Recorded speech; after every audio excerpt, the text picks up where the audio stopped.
Hello, everybody, and welcome to Cinema Savvy. It is myself, George, joined by Jed and Charlie for a very special stream, a special discussion, whatever we want to call it. It's Tuesday, the 11th of April. We are live, and we have all got home / come back / recovering from Star Wars Celebration 2023. My voice feels very weird. I hope it sounds normal, but yeah, we're gonna give our thoughts on the event, the panels we got to go to, some of the big reveals, all that sort of stuff, and we want you all to get involved. So, as always, let us know your thoughts on Celebration, whether you're watching it at home or at the event. But more importantly, how are you both doing today? I'm good. I'm a bit tired after the whole weekend, but I really enjoyed it, so I'm still on the high from that, I think. Yeah, same. I mean, we're all here, we're all awake, so I think we're doing well. But yeah, I mean, I'm just buzzing. It was just the best weekend ever. I loved it. Listen, it was great. And apologies, we've got Carl in the comments as well. Afternoon. Carl was there as well. It's lovely to meet you. And we're going to talk panels. We've got a schedule. We've got a schedule of sorts. And I've not made it like a rigorous, we're going to do A, B, C, D, E, F, G. But we're going to talk about just our experiences over the weekend, maybe some big news announcements, maybe some of the panels we got to go to, the ones you would have seen marketed, maybe the ones people hadn't heard about, and then just talk about the event, the people there, the XL, which is going to be, it's been a very big contentious talking point online, and all this stuff. So we're just looking back at the weekend. And what I would say to plug on Friday, me and Dave did a video in the hotel on that Lucasfilm studio showcase. So if you want a genuine full breakdown, go and look at that. We're going to bring it up still. We're going to talk about some of the big things from there, but we went through everything on there. So there is another video, and it's just, we weren't going to spend a weekend doing videos. But we still want to do some coverage. And yes, so let us know. Comment your thoughts. And if you're not watching it live, you're watching it later on, still comment them. I'm very curious to people if you watched it at home. What you could watch from home. We know that the live streams are very weird again this year. Let us know how it was to follow, obviously time zone wise as well, all that sort of stuff. And if you like this video, there's a lot more Star Wars stuff coming on the way. So do hit the subscribe button. No more Star Wars Celebration though. That's 2 years away. Yes, that'll be one from home, I think, next time. And go find us on social media, Twitter, Instagram, @cinema_savvy, Facebook, letterboxd.com/cinemasavvy, link to Redbubble in that description below. But let's get into it properly. We've also got Matt. We've got a hello there. Now, this is amazing. We have Matt and Carl in the comments. And they're going to come very important when we get talking about lottery stuff in a little bit. But, Jed, I want to come to you first. Now, neither of you actually on the preview streams. They were good fun to do. They're a bit different to do. And they were very last minute, so I didn't get to plan a lot. But Jed, it was your first Star Wars Celebration, and I want to just get your thoughts heading into the event. I know you've done San Diego, so you know you've done the biggest there is. But like, what was your approach to this event? Were you excited? Was it different to what you imagined it would be? I'm very curious. Yeah, so like you said, I've done San Diego Comic Con. I've done it twice now, and I've also done a few MCM London Comic Con. So I was kind of expecting something in the middle of the two of them. Sort of not as big as San Diego, but bigger than London Comic Con, because I've only ever done one day at London, because I don't think you need much more than that. And then with this, was going in with all 4 days, expecting to be able to do lots and need all 4 days rather than just one day at Celebration. So it kind of didn't really hit, because the tickets, got them ages ago. It was like last June or whenever it was, they went on sale. And then it was only kind of the past week or two that I was actually getting a bit more excited for it and starting to plan a bit more. But I was very excited for it and was kind of expecting something bigger than London, but not on the same level as San Diego. And that's kind of what it was in the end. I felt well prepared and had a really great time. Excellent. And Charlie, this is your second. You're at 2016 as well, and you've done D23 before, which is probably I'd say the pedestals. You got San Diego at the top, then you get D23 New York and Celebration, probably the next layer. But what was your thoughts heading into this? I know you've done it before. I'm just very curious as well.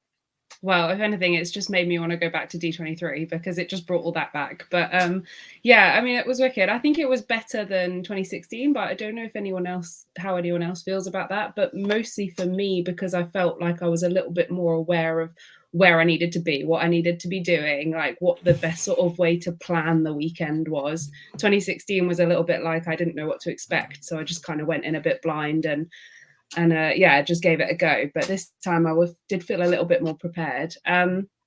yeah, I think it was just. I think it was great. I think the first day had some kinks that they needed to iron out, but I think that's probably always the case with these big events.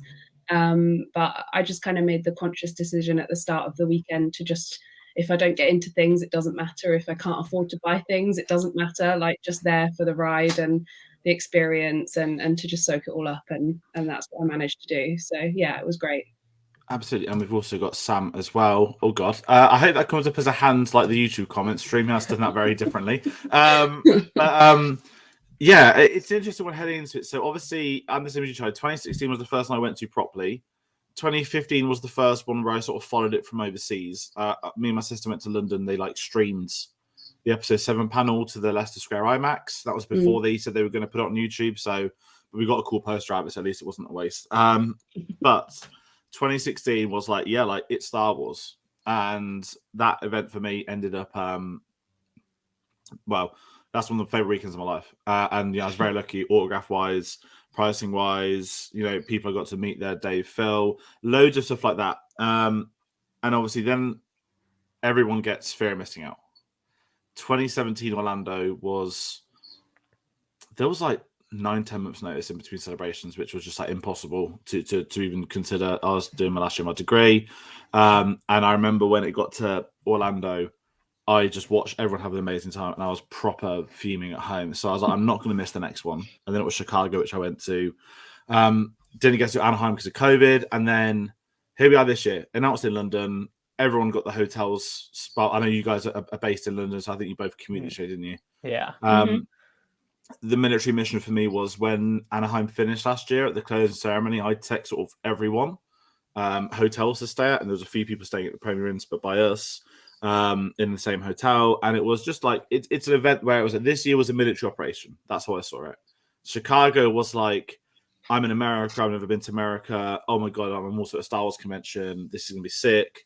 2016 was just like, this is Star Wars. And this year felt really weird. It was like an interesting way. Maybe because we do more video stuff, I don't really know. But I certainly try to approach it from like a military standpoint. I want to do this, this, and this. I want to do that, that, and that. Here's the 4 days. Here's me spreading it out. And it's a very interesting way to do it. And I was hyped for the event. And like you, Jed, you know, you buy the tickets. Yeah, cool. I'm going to Celebration next year. And then it doesn't kick in really until I'd say when they first start doing guest announcements for autographs in like, maybe was it January, February this year? I was like, okay, like you do the guests first, and after the guests, it's the panels, and then you're getting built up, and then you're seeing everyone flying in from other countries, and that's when the hype kicked in for me. Is when we saw the first few people flying in. Matt from Blue Banther, who's with me for most of the weekend, is an absolute legend. I think he came quite early, so we've been talking to him. We were doing streams, and he was in England, and it's just one of those where the hype for it ended up going through the roof, and when it got to was it Thursday? It was Thursday last week. I travelled in. I met Dave at Marylebone. First time seeing him in person since Rise of Skywalker. And it's just when you know, like, you're with the right company. And that's how the whole thing felt. It was just like, there's as much fun catching up with and seeing people, meeting people for the first time you've maybe spoke to online. Certainly people that's been on our channel, like Old and Diaz, and loads of others. I'm trying to think who else has been on that I've not met. That's a very bad memory, but I'm very hazy and tired. But it was just one of them where like, everyone was buzzing, and kind of, if we're going to segue into it, the way we're going to try and do this, we're going to talk about the big panels. And if there's anything major to come out of the panel, we'll bring it up now. So we're not going to dive into the studio showcase because that would be hours. But I want to ask you both about the lottery. So the big thing heading into the event was the lottery system. The 5 panels, 5 lotteries.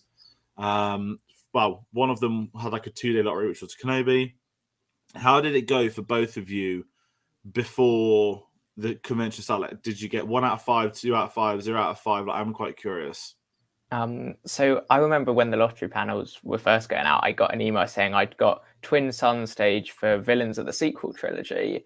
And I also got the Lucasfilm panel in the Twin Sun stage as well. And then the next day, got an email saying, sorry, there was a mistake. The Villains of the sequel panel isn't actually on in Twin Suns, so you haven't got that. So I only had Lucasfilm panel in the Twin Sun stage, which I really enjoyed getting to go and at least be a part of that. But yeah, only 1 panel of the 5. I'm jealous that you actually got a streaming room for the Lucasfilm one, because we were just so unprepared for it, and we were like, oh, we'll just try our luck with standby at the celebration stage, and then we were like, why did we do that? That was stupid. That was way too cocky of us to think we could get in there. Yeah, I only won the celebration stage for the Bad Batch panel, which, to be honest, is the one I was hoping for, so I was quite happy with that. But then my friend also got the Galaxy stage for the villains of the sequel trilogy, and she had a spare ticket, so I went with her to that. So yeah, I mean, I would have liked to have got more. Obviously, the system works really well if you win the tickets. If you don't win the tickets, it's a little bit like there's not really any guidance of where the best place to go is. You know, like it would, I don't know if there was a way they could have maybe said, you know, if you haven't got reservation tickets, your best bet is to go to the Twin Suns or to go to the Galaxy. You know, a little bit of guidance maybe, but yeah, I mean, if you've got the tickets, it's a total breeze. That was a massive difference to 2016. I remember I went with my sister in 2016, and she came with me on Saturday this year, and we were saying we spent most of the days just sat on the floor of the Galaxy the celebration stage queue, because that was just the only way you could get in. I mean, it was worth it because we got into so many panels. We got in with Carrie Fisher, we got in with Mark Hamill, we got in for the creatures of the creatures of, what is it, ILM or Pinewood panel, whatever it was called.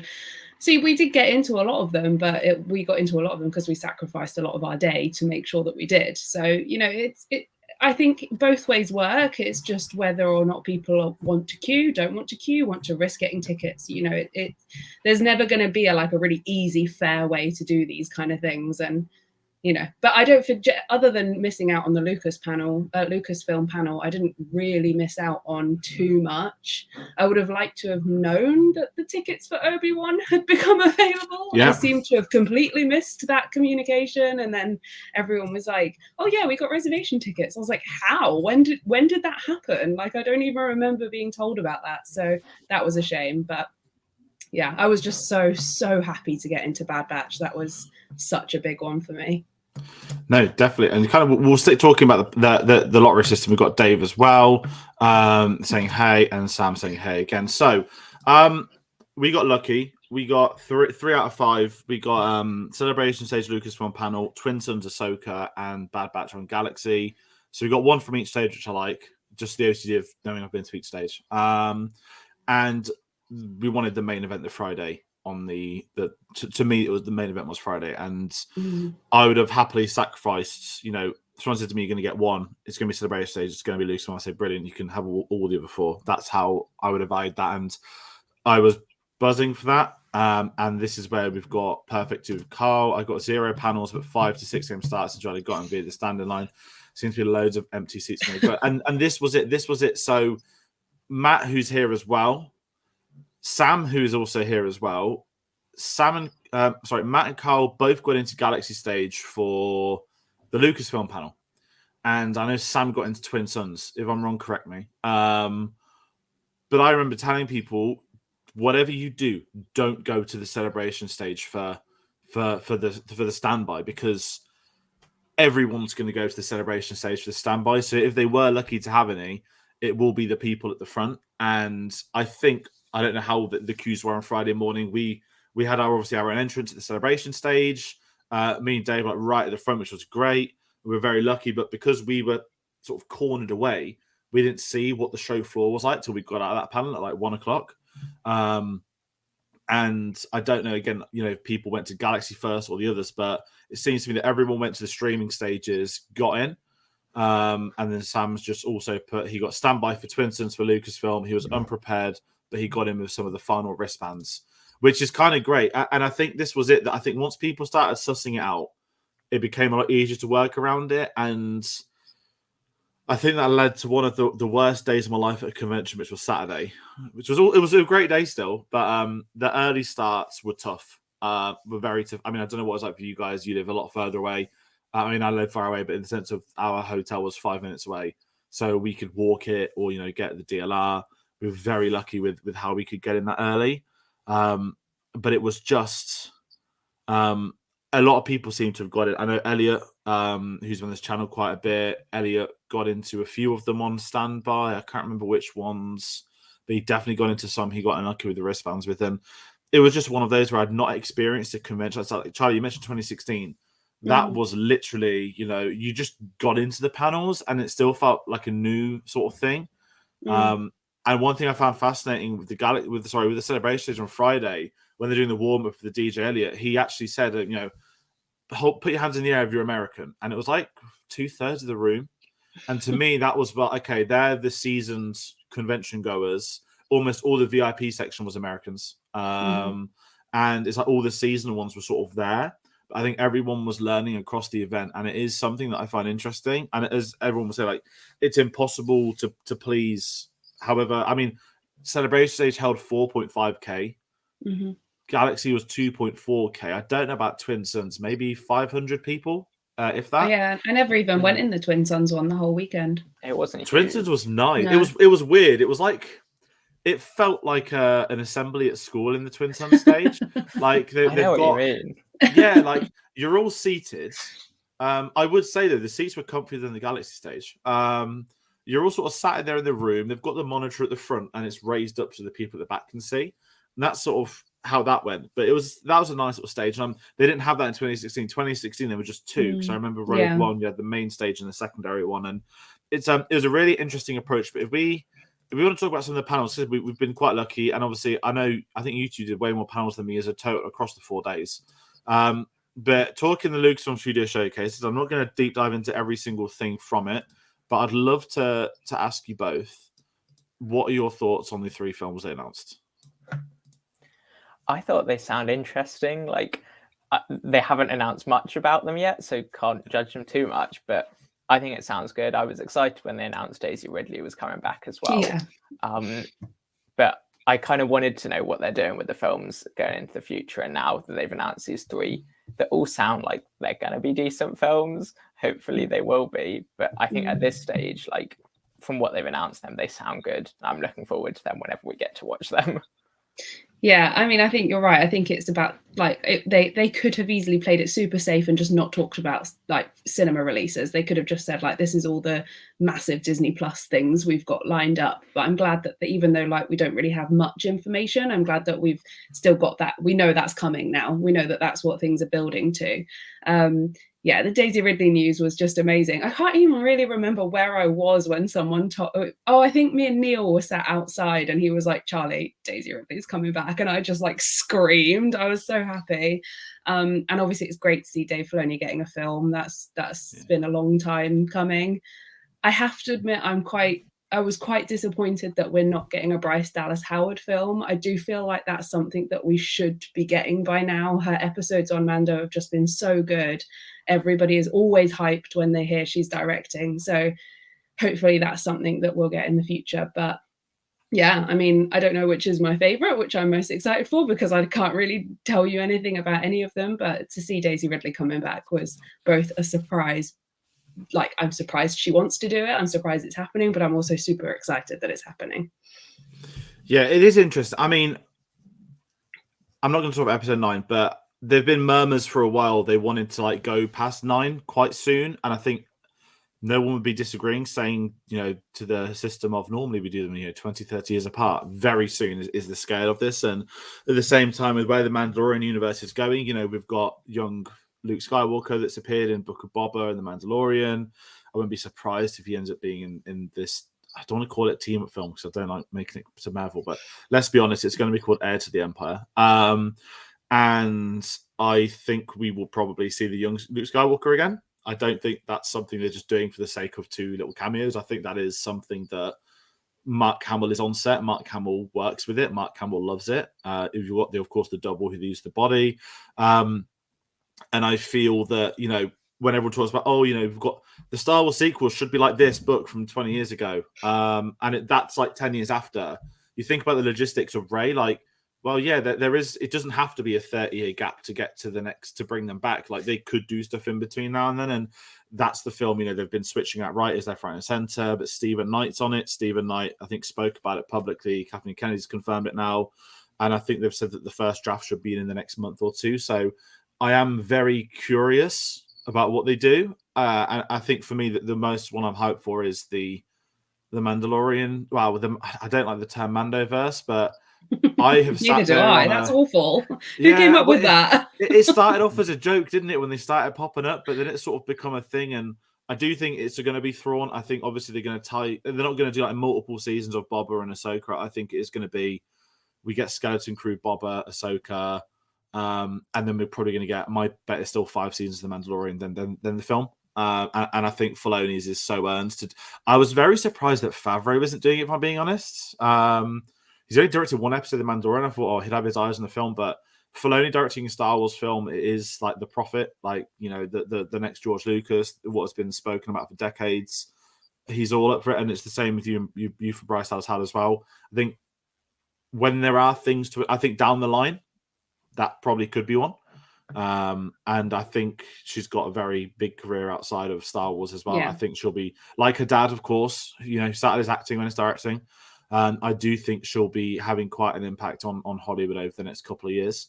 And then obviously the James Mangold one caught me off guard. I know it had been rumored, but he's clearly impressed Lucasfilm on Indiana Jones for them to have given him a film. So I think people were joking like, oh, none of them are going to happen. Star Wars is dying, which is always funny when you read that, because I seem to read that every few months. I don't think they would announce 3 films if they weren't confident that those 3 films are going to be made, especially when, you know, some films haven't officially ever been announced. Like Taika's film, I don't think it's officially ever been on like StarWars.com. Maybe it's been I heard Disney. Kathleen Kennedy say it's still there. They still want to there work somewhere. with him. Yeah, Maybe it's one been day. they put a pin in it for now. They watched Thor: Love and Thunder. It's all right. I love Thor: Love and Thunder. Don't start. But you know, I think they're worried about a Colin Trevorrow scenario, aren't they? Where they just give it to someone too early. Obviously, if anyone wants an update on the Messiah, Ryan Johnson is busy, of course, on the 3rd Knives Out film, and then Kathleen Kennedy is probably sighing some relief that she basically has another film of his before they have to question her again. So it will be very interesting seeing what happens moving forward. But that was, I guess, that's like not just the headline panel of the day. That's the whole weekend, right? You kick off with the biggest panel, and I'm just going to catch up with some comments. If only Star Wars was dying horse would have been quieter on the Friday. Yeah, that's true. I'm sure many people have returned they wanted sequels, and I felt like a post-episode film is going to take advantage of this opportunity. This is it, and it does give them opportunity. They wanted to do something with them. Like, I mean, they're not even middle-aged, or they're still young, but it's like you can do stuff in the timeline. They're just probably going to drop the episode titles. And I know that's been rumored for years, is that eventually they'd phase out episode titles. Of course, we've got the new timeline with the new eras, which I think has been in the books for a while. And, you know, I'm fine with them to continue exploring that. It does make a lot more sense. And then Dave put, when he saw a lot of streams of rooms, you saw the exact same faces in the same seats. The celebrations. Yeah, the cameras are always on the VIPs because it's like row 1. So they just go in every morning. And we know a couple of people very close to the channel who got a remarkable special access pass I was very jealous of, but the story behind it is equally as insane, but I'm not going to say on a stream, which would also be great. Any access like that is like, again, the purpose of these events is to celebrate, and you want to help people, and when people have got the way to get through. And one thing I'll say, not to sort of slag the event off, let's talk passes really quickly, sorry. We all sort of joked that they weren't checking anyone's passes on the Friday and Saturday. I mean, they weren't. They just weren't. They literally weren't. On Sunday was the first day where someone asked to have a look at my pass, and they were doing it before you went into streaming rooms. I don't think anyone ever actually checked my pass at any point. I think it might was just be when you were like joining the queue, they were like, "Have you got your tickets?" And like my mate was just like, "Yeah, I've got mine." Didn't show it. He was just like, "Yeah, I've got it." And they were like, "Okay, that's fine. You can go." If you had a lanyard on, you could probably have got in. Yeah, definitely. See a lanyard. Yeah. And that's what I just found bonkers. I mean, we'll talk more about the XL later, the security, the halls, the stuff like that, because that is a big thing, and I think that's affected a lot of people at this event, whether it's their first ones, whether the early ones. Dave, he's put Friday, the only time mine was checked going to the celebration screen queue. Same here. We were first in, some of the first people into the building, and we were like the first 5-10 in the celebration stage queue. Mm-hmm. I don't regret going in early for that. We still got great seats. We went to the back because the tier seating was much better. It was padded. It was comfortable. Mm-hmm. And I don't know if we were allowed to live tweet Friday. They didn't really say. Everyone was doing it. I don't think they were telling anyone not to. And then on a few other panels like Ahsoka, they're like, no, don't get your phones out and don't tweet it. And then it was the same But I for think for a panel like the Lucasfilm slate, they want that. That's the whole point of these events, is to get like people talking about stuff online. It's not a press event. It's not a junket. You're not there to like get exclusives. You're there to talk about these big things that are being announced. So that's like the whole point. Yeah, in the streaming stage, they said to us, "Don't have your phones out at all for the." Oh, really? One. Oh, yeah. that's what I thought. Because oh god, Bad Batch, they were really strict. Like we had to throw someone out yesterday for trying to record, I think, Thrawn's face, and then our banned from Celebration forever. And like, don't get your phones out at all. But I guess it's easier to police that in a streaming room compared to the Celebration stage, because I just sat there like with my phone camera, my normal camera. Obviously, I didn't record trailers. Obviously, I'm not criminal. But it was like, well, I mean, Charlie, you know, so we've done red carpets. All the red carpet security were in the Celebration stage. Oh yeah, it was all premiere. The faces. Yeah, and I was really surprised. And I saw one of the really nice guys I was chatting to. He doesn't have a clue who I was, but they were proper on the prowl. And the Mandalorian screen was even more insane for security, which I also very much understand. Me and Jed were both in the Andor screening, thanks to Jed, who saved me and Neil some seats. That was great. And they were patrolling in that screen, in that panel as well. And that's a perfect segue.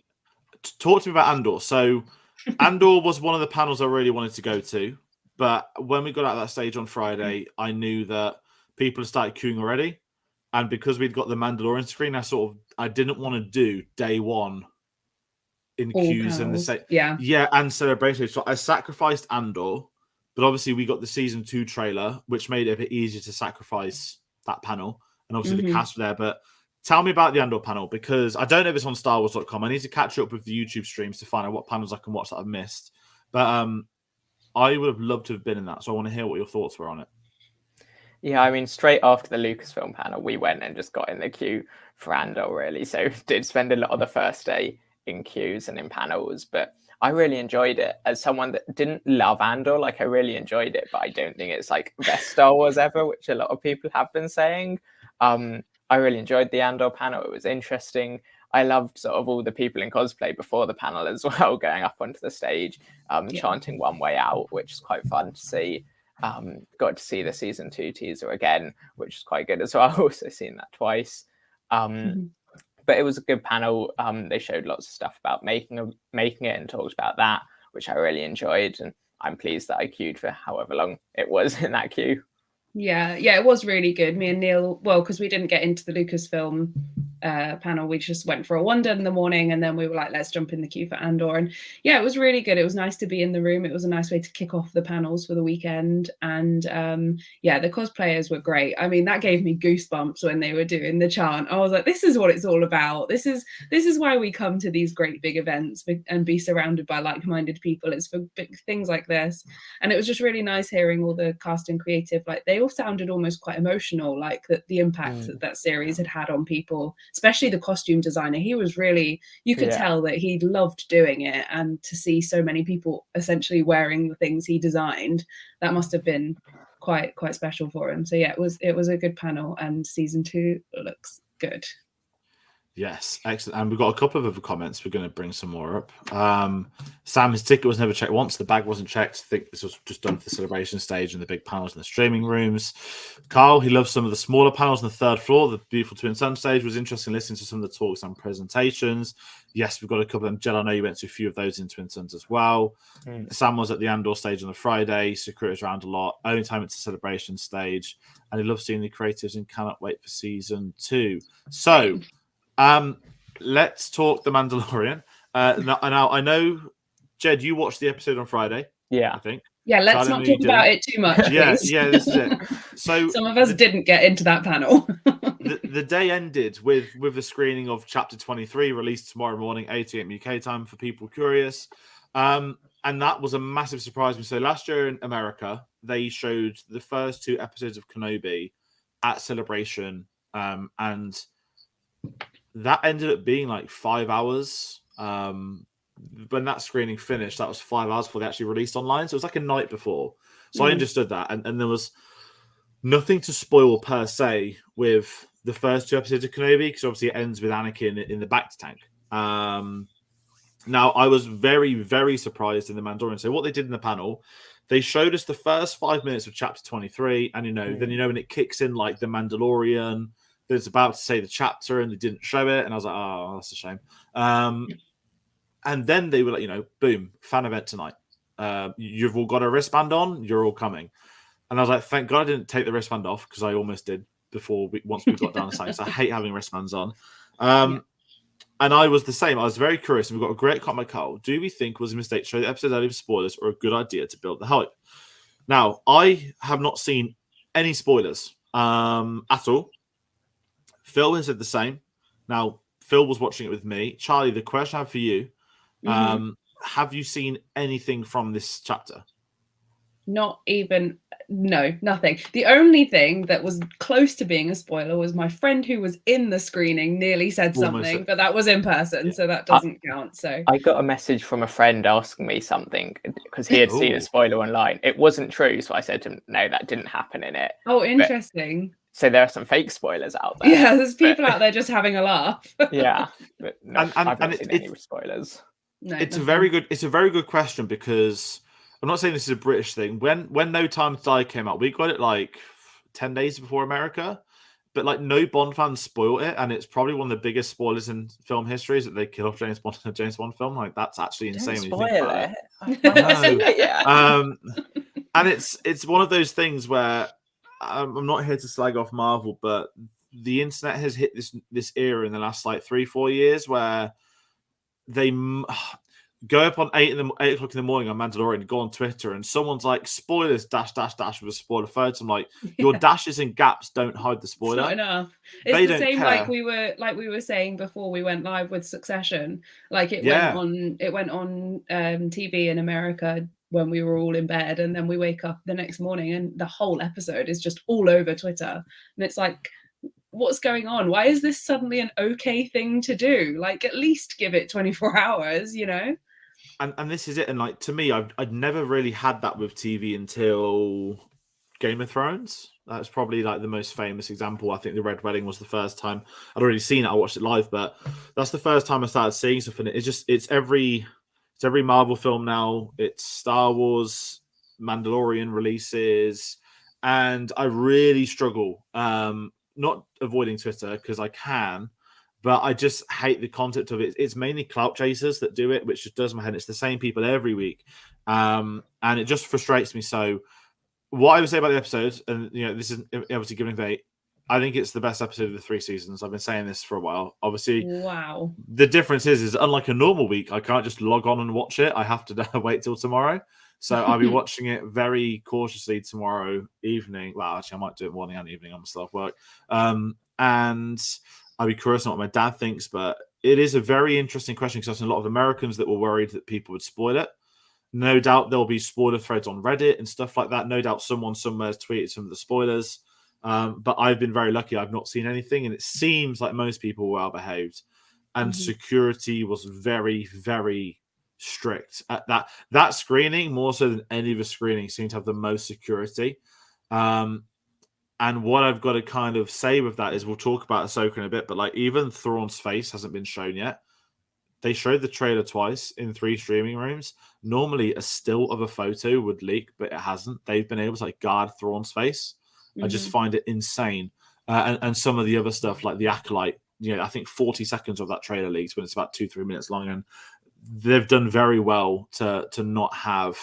I didn't even know that there was an Acolyte trailer, so that was news to me just in the last 10 seconds. So that's how well that didn't get spoiled.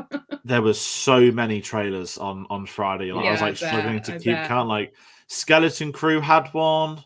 What? Fine. Had one. Yeah, like literally as well. Okay. It hit the point on that panel that it went so long. I genuinely thought they weren't doing an Indiana Jones thing because it got so late. They wouldn't. They wouldn't. That's like the only non-Star Wars thing they've got at the moment. Exactly. Because they were like, we've got to the end of the Star Wars section of it now. And it was at that point, it's they're definitely doing Indy, even though it's half an hour over now. They're like, James Mangold, can you stay a couple of minutes longer? We're like, okay, here we go. Now we get James. Yeah. But this was kind of, sorry, I'm just catching up on the comments as well. Phil, he remembers seeing Force Awakens spoilers when that came out. I remember seeing spoilers for that as well when that came out. Mando season 2 is his favorite episode. This tops it. Carl agreed. It was a great episode. How See, this is exciting. it. People get excited for tomorrow. I am now. Yeah. So that's like a polite wrap up of Friday. So we're not like deep diving into all the panels, but we're going to talk some main events and any we've been to that we want to talk about. So Saturday morning, Ahsoka. Saturday, I mentioned earlier, was chaos. I woke up. God, me and Dave were going to have breakfast, and then we forgot Premier and didn't do breakfast till 7 on a Saturday, not 6. I went on Facebook and saw that people were queuing at 5:15 in the morning. There was a post of a massive queue. So people have been getting there before 5. And the day before, we met someone who said he was the first person in the queue, and he was there at 5:30 on the Friday. So we think people were coming at like 4:30, 5, which is insane because I've kind of predicted before the weekend that I think panel-wise, Ahsoka and Lucasfilm would be the 2 in-demand ones. I wondered that because they dropped the Ahsoka trailer online and they were all there, they unveiled the photos of them, would that die down Saturday morning ever so slightly? The answer was no. No. Saturday was chaos. We got there at the queues and security were dreadful on Saturday morning. They were terrible. We were queuing in rows of like 5 by 5. They just merged everyone into a lump at the front of the XL. No organization, no nothing. If someone had fainted, they ain't going to be able to get through to them. Just crowds. Then it was come in for the bag checks, and then like no one got checked. Not everyone was running through on the non-bags with bags who they weren't being checked for tickets. Saturday was almost dangerous to me. And me and Dave had a Twin Suns reservation, so we were like at the bottom of the first pit to come in, and we got to the Twin Suns, which is across the hall. And there were like 100, 200 people just standing there. And we were sort of waving our QRs, like not like golden ticket, but we needed to get through and people weren't moving. And then it became very obvious quite quickly that no one actually had reservations. So people were coming even earlier on the Saturday to get into the overspills. Now, I think everyone that failed the celebration stage on Friday is probably now took on board, do the Twin Suns ones. Now I'd say Galaxy stage, you're going to get more overspill because it's humongous. Twin Suns is a very small room. But the chaos of that Ahsoka panel was insane. Sam's just put the Saturday morning was quite terrible. Separating George Davis in the standby queue, waiting 90 minutes, then being told after half the queue was let in, there was no more room.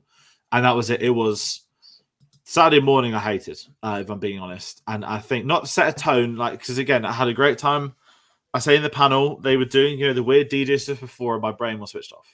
I just was not asleep, but like, they're in a really good mood. Like people are dancing and they're giving out stickers. I'm sat on the front row, just like dead, just wanting to get it on with it. And Saturday was going to be the busiest day. It was sold out. The first day to sell out. Friday was busy and I was dreading Saturday because of how bad Friday was. But I'm going to kind of ask, did either of you do Ahsoka? But also, if you didn't, what was Saturday morning like getting in? As someone that came a bit later, I thought Saturday was much easier to get in than Friday. Me too. Friday was my worst day. I got there, I think, got in the queue about 9:45 because I had the lottery for the Twin Sun stage for Lucasfilm, thinking, okay, I've got the lottery. Like, I don't need to be there super early. I don't care if I'm at the front or at the back of the room. And then didn't get in until an hour later at 10:45. And we were getting very worried because on the email it says, if you don't get there 15 minutes in advance, they open up the standby line. So we got there literally just before they were opening the standby line, I think. And so we made it in fine, but it took an hour in the queue just to get inside. And then on Saturday getting in, I think I got there about 10:20, got in the queue, and I was in within about 15-20 minutes. Wow, that's good. Yeah, well, I did want to go to the Ahsoka panel, but I was there on Saturday with my sister and a friend who, well, my sister doesn't even know who Ahsoka is. So we were like, well, maybe we'll just skip that. I can probably catch it online. I'm sure the whole panel will be streamed. The trailer had already dropped the night before, so I wasn't too bothered about it. So I don't know, we probably got there about 9 and I can't really remember what we did. Oh, okay. So we did a bit of like wandering of the show floor and then we went to the live stage to try and see Hayden, who was scheduled to come out at 12 o'clock. And we waited there until about 12:30. no sign of him. He wasn't coming out. They had to reschedule the whole day, got changed around. Kathleen Kennedy came out. We watched her for a couple of minutes, and then we wanted to get in the panel for the Return of the Jedi 40th anniversary. So so the morning was fine. I mean, it was busy. I mean, it was no busier than it didn't feel any busier than on any of the other days. It was a shame we didn't get to see Hayden on the live stage. But yeah, for me, it was just pretty not. I was also in cosplay on Saturday, so I was very aware that I just wanted to be as comfortable as possible all day. So I'm quite glad I didn't actually spend all morning standing in a queue to then be turned around and not get in. So it wasn't too bad. Excellent. And we've got a few other comments. Saturday was the dangerous, massively oversold. There were times I couldn't move. Sunday and Monday were better. I hated moving through the crowd that would get walked into, walked over, pushed over so many times. So Phil won't mind me saying this. Phil's in a wheelchair. He's mentioned it here as well. One of my friends came on Saturday. He's not been on the channel. Marco, Charlie, obviously you know him. He's in a wheelchair at the moment. He's done his ACL for a football injury. He had surgery like 2-3 weeks ago. And he still came for one day at the con. And walking around with him, he had like 1 foot like horizontal because the surgery. People just barging, kicking still. They're not. They can see him. They could see him in the chair. They didn't care. They were just barging, kicking, trying to walk through. So I thought the concourse, and we'll get to the extras later. There was a lot of issues. I think Friday and Saturday for me, like seeing that walking around, getting to places, and even some of the stuff like with the panel, like come and get your free poster. Celebration stage is like here, poster there. It's like let's send the 4,500 people from here there. Let's get the 2,500 from Galaxy there. And then let's get Twin Suns. And it was just carnage getting through to that bit. And let's put the food in the middle, which was... The placement of the food halls was ridiculous. With the main panels finishing at lunch as well, which was even worse. So there was certainly some issues, but Saturday morning was terrible, another one. So this is it. And the Ahsoka panel was... obviously I love the character of Ahsoka. I'm excited for the series. And it kind of what I said about like me not being fussed about missing Andor season 2 because, Rosario Dawson came out on Friday. So did Natasha Louisa. I can't pronounce the surname. Sabine and Hera. Sabine and Hera. Mary Elizabeth Winstead came out. I was like, I thought all of these would be here on Saturday for the Ahsoka panel. Oh, we're getting the trailer too. I thought this would be Saturday. Oh, we're getting a poster. Well, we didn't get a poster, but we've been revealed a poster. Oh, I thought that'd be Saturday too. And on the Saturday morning, I did I think I was chatting with Dave and I said, like, there's nothing really they can announce except Thrawn is there. And I think, I don't think it was, I know they officially announced Lars Mikkelsen as Thrawn on Saturday, but, everyone knew it was going to be him. Yeah, it was like, do you remember at 2016 on the last day when they brought out Old Nerite to play Han Solo? Yeah. But it had been known, like unofficially, it had been known amongst the media. And don't get me wrong, the Lars Mikkelsen reveal was great. I love him. He's like his brother Mads. If you don't know they're related, they got the same surname and they both look terrifying. They have the same face. Yeah, they're like walking around the stage like very evilly. I was like, this is gonna be fantastic. And what I would say about the Ahsoka panel, that trailer they gave us on the Saturday was so much better than the Friday one. Now I do understand. Yeah, I understand the concept of, we want to give people exclusives in attendance, but I was very surprised they didn't want that trailer online. That trailer looked phenomenal. Completely different trailer. I don't even want to say it was extended. It just different shots, different voices. And I'm still excited for the series. I still want to watch it. I'll be rewatching Rebels in the summer leading up to it. But the Ahsoka panel, that was challenging. And I know some people, like Matt from Blue Panther, traded his Lucasfilm ticket for the Ahsoka panel. Wow. And he almost didn't get in because of how bad the queues were. He was on Galaxy stage and he got in at like 10 to 11, like into the room. And it was apparently it was just chaos with the overspills and people trying to get in. So it's been interesting following different people's experiences amongst different panels and kind of sticking with the Saturday, a panel I missed, which I wasn't too fussed about just before I got to meet you. I want to hear more about Return of the Jedi 40th. Talk to us. That was a weird panel, like the way they structured it. Because like 40 years Return of the Jedi, they've got a decent number of the cast there in attendance at Celebration that we were kind of expecting to be there. And then firstly, the hype guy beforehand was saying, oh, you guys are going to be really excited by who's hosting it. saying like, "Oh, you don't know who the host is," even though they had announced that it was Ming-Na Wen hosting it. So we were just sat there going, "Yeah, it's Ming-Na Wen. She's going to be hosting it." And the guys, "Oh, you're going to be so excited when you hear who the host is." And then she comes out and introduces a couple of people, and they start talking, and it's sort of just about like production design and sort of making it, and sort of looking back on Return of the Jedi. And then about halfway through, they're like, "Oh, we've also got Ian McDermott, Billy D. Williams, Anthony Daniels, and Warwick Davis. Should we have a chat with them?" And then they come out for about half an hour. But it just felt really weird that they were introduced halfway through the panel, and then it was just such a strange structure. Like, I really enjoyed it. There was a lot of interesting stuff they said, and it was a good panel, but structuring it like that was very strange. I don't know what you thought of that, Charlie, but yeah, I think Ming-Na Wen is not a moderator. She's not a journalist. She's not a host. This is not her job. So I think she was maybe a little bit out of her comfort zone. I think she was very excited to be there. She made that perfectly clear. And I was excited for her because I know she's such a huge Star Wars fan. So it must have been really cool.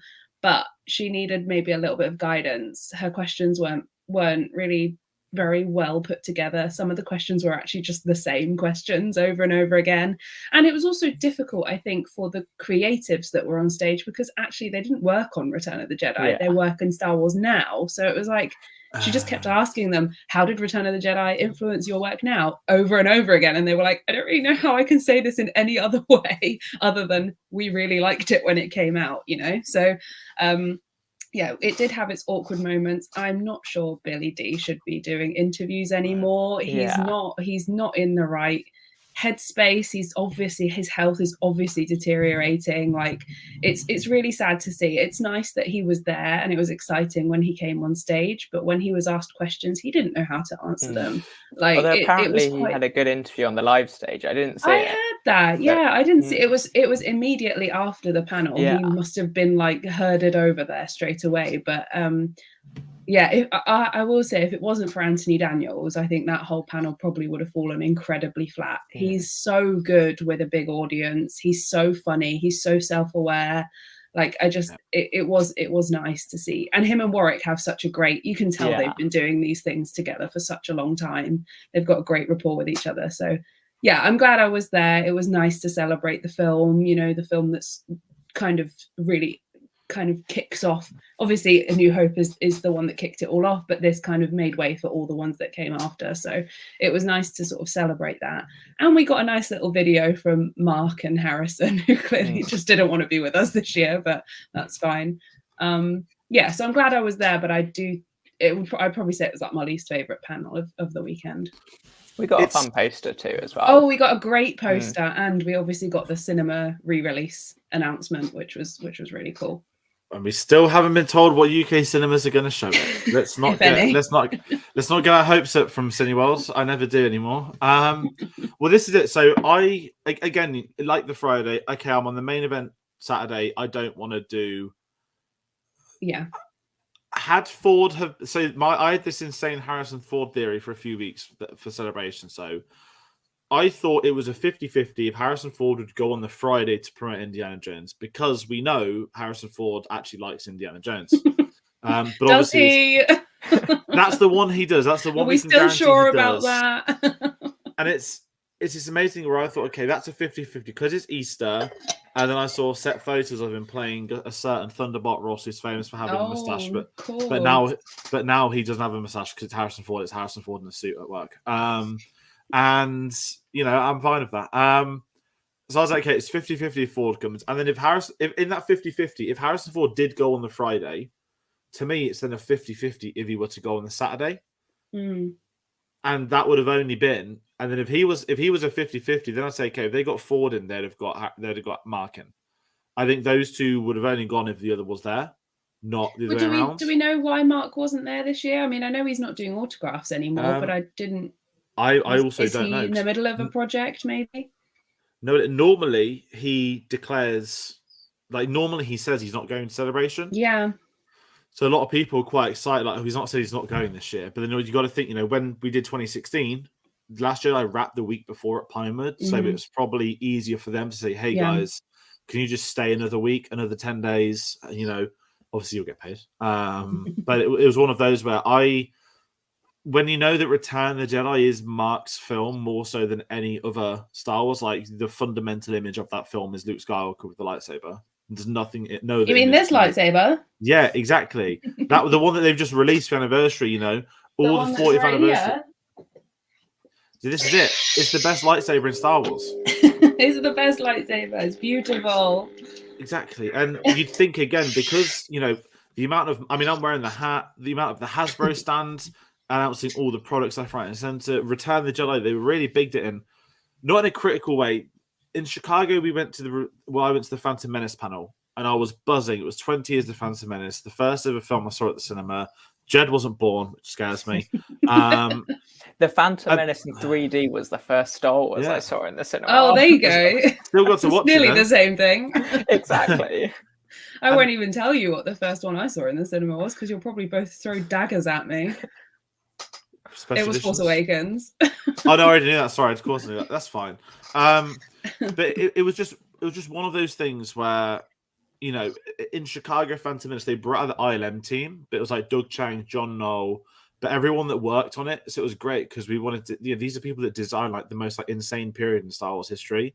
They didn't just rip off. I'm not saying Episode 7 rips it off, but Episode 1 is distinctly a different era from everything, creation to everything. Yeah, and that was amazing. And then they went halfway through, and like before, we're like, are we going to get Ewan McGregor? Are we going to get, you know, we knew we were going to get Jet Lloyd in 2019. It's like, are we going to get, you know, could we get George Lucas because he appeared at 2017? He sent in like a video, like in like a bathroom, or on some stairs. Like, yeah, thanks, bye. Give me my money. Yeah, literally, and it was a great panel. And Ahmed Best was there, got a great reaction. But it was the same, you know, it was Daniels, McDermott's, like 4 people. It was 30 minutes each, and it sounded like it was very similar for Return of the Jedi. And it does make me think that unless it's in Anaheim, they're going to struggle to get like not the bigger names because that's disrespectful. But if you're in LA, they say, can you just do a con at Anaheim? They're probably thinking like it's a 2-hour drive there. I've got to be there for an hour, 2-hour drive home. It's like a day of work for them, isn't it? Whereas if you're flying to the country, you got jet lag, you got flights, hotels, everything. Probably got to do a bit more. So it is trickier. And it's a shame Return of the Jedi because that deserved. And like, you know, Empire, there was no celebration 2020, so they couldn't do anything at all. That was the first one I watched after lockdown at the cinema. They like released it in the July. For any UK people, that was showcase that showed that. So I'm like guaranteeing they'll have Return of the Jedi now. But yeah, it's a shame about that panel because again, so much of the weekend was Return of the Jedi stuff. Like it was all over. And yeah, so that's all we'll say on that one. That was the last. I mean, Celebrations. There was a really good Neil Scanlon Creature Effects panel after, but my Saturday was my autograph day. So one of my friends was here in a wheelchair. Not you, Phil, Marco as well. He had autographs, so we just said, you know, we'll do all the autographs today. We'll get them all done. And it means Sunday and Monday, I don't need to bring poster tubes. I don't need to bring a big bag. I can just bring a rucksack and just chill, which made life a lot easier. But what I will say about the 40th anniversary panel is before I met you, Charlie, I'd got Ian McDermott's autograph. I mean, had a really good chat. I've met him a few times before. And when we were just chatting, we were chatting about Bad Batch, actually. I was like, oh, because of the panel, they delayed the signing and, you know, he had a bit of a break. So he came about 5:15. And I was like, oh, you know, how's the panel? Not good. Oh, God. But because me and him had a nice chat, it wasn't like a nosy, like, how was the panel? But, you know, he's done so many panels at Celebrations over the years. He's probably known a good one from a bad one. And the Billy D stuff's quite upsetting because, you know, I've been lucky when I've met him in the past. 2019 was the last time. He was like 60, 70 pounds for a photo, which is great. It's Billy D. Williams, it's Lando Calrissian. And he was really perked, really up for it. And even Episode 9, you know, whatever my thoughts on that film, I love his return, and he's got one of the integral scenes of that film, and he should have been brought back in Episode 7. I'll always say that. There was no excuse not to wait till 9 to bring him in. But when I saw, not to get into autograph stuff, but before his Prize of Celebration came out, he did a con in America, and he was suddenly like $300. And in all the autograph groups, everyone's like, why is Billy D. Williams $300? Not in like a rude way, but he's been on the convention circuit for decades. He's lovely. And he's always been fairly affordable.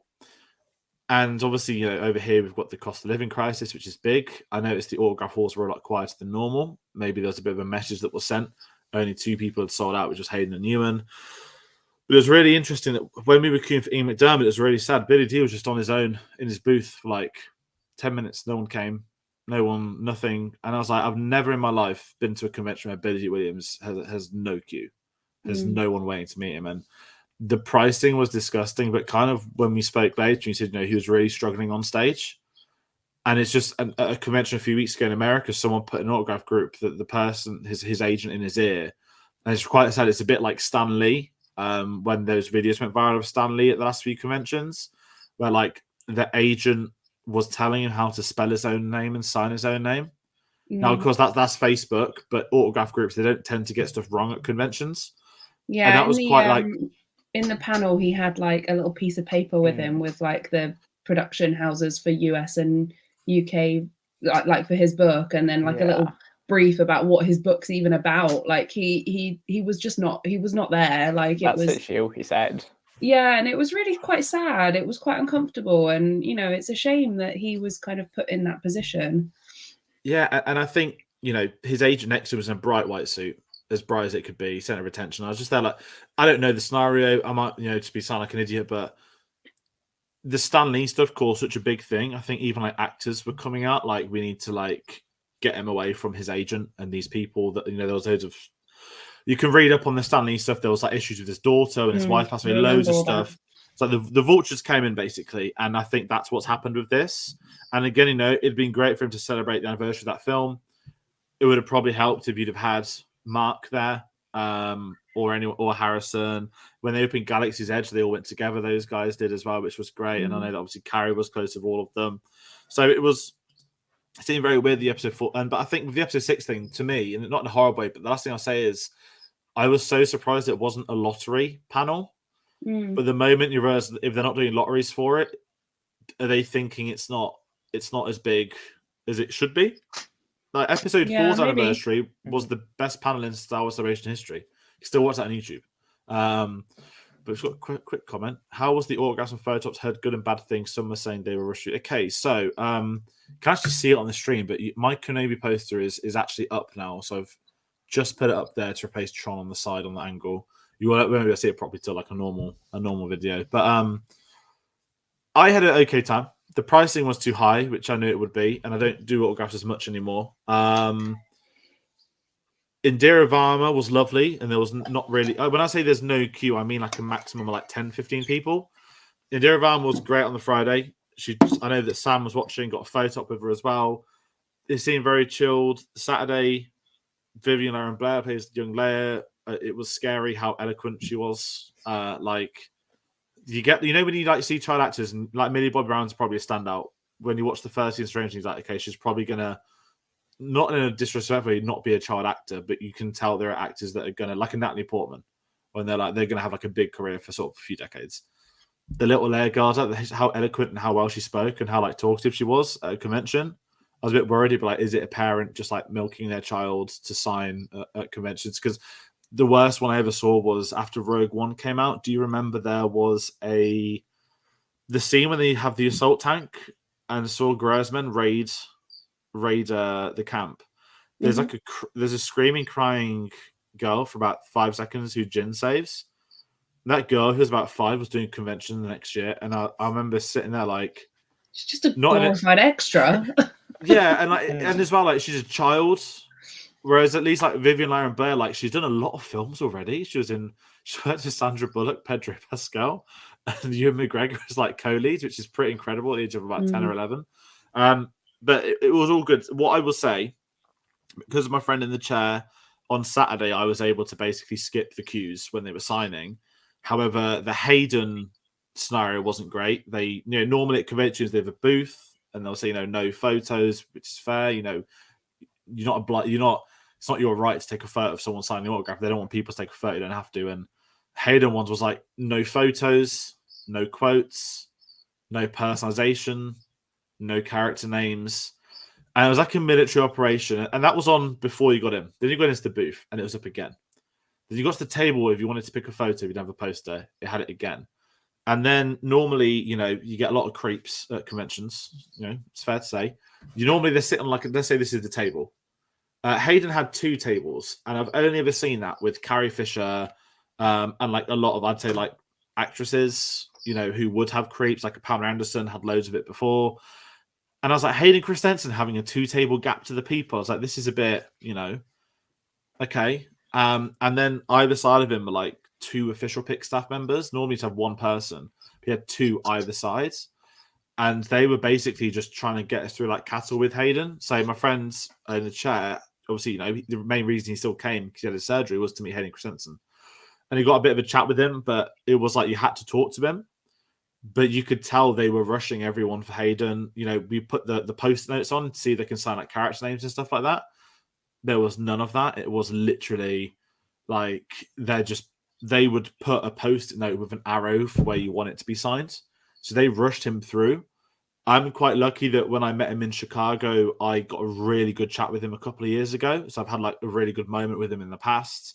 He's done a few cons in the UK since.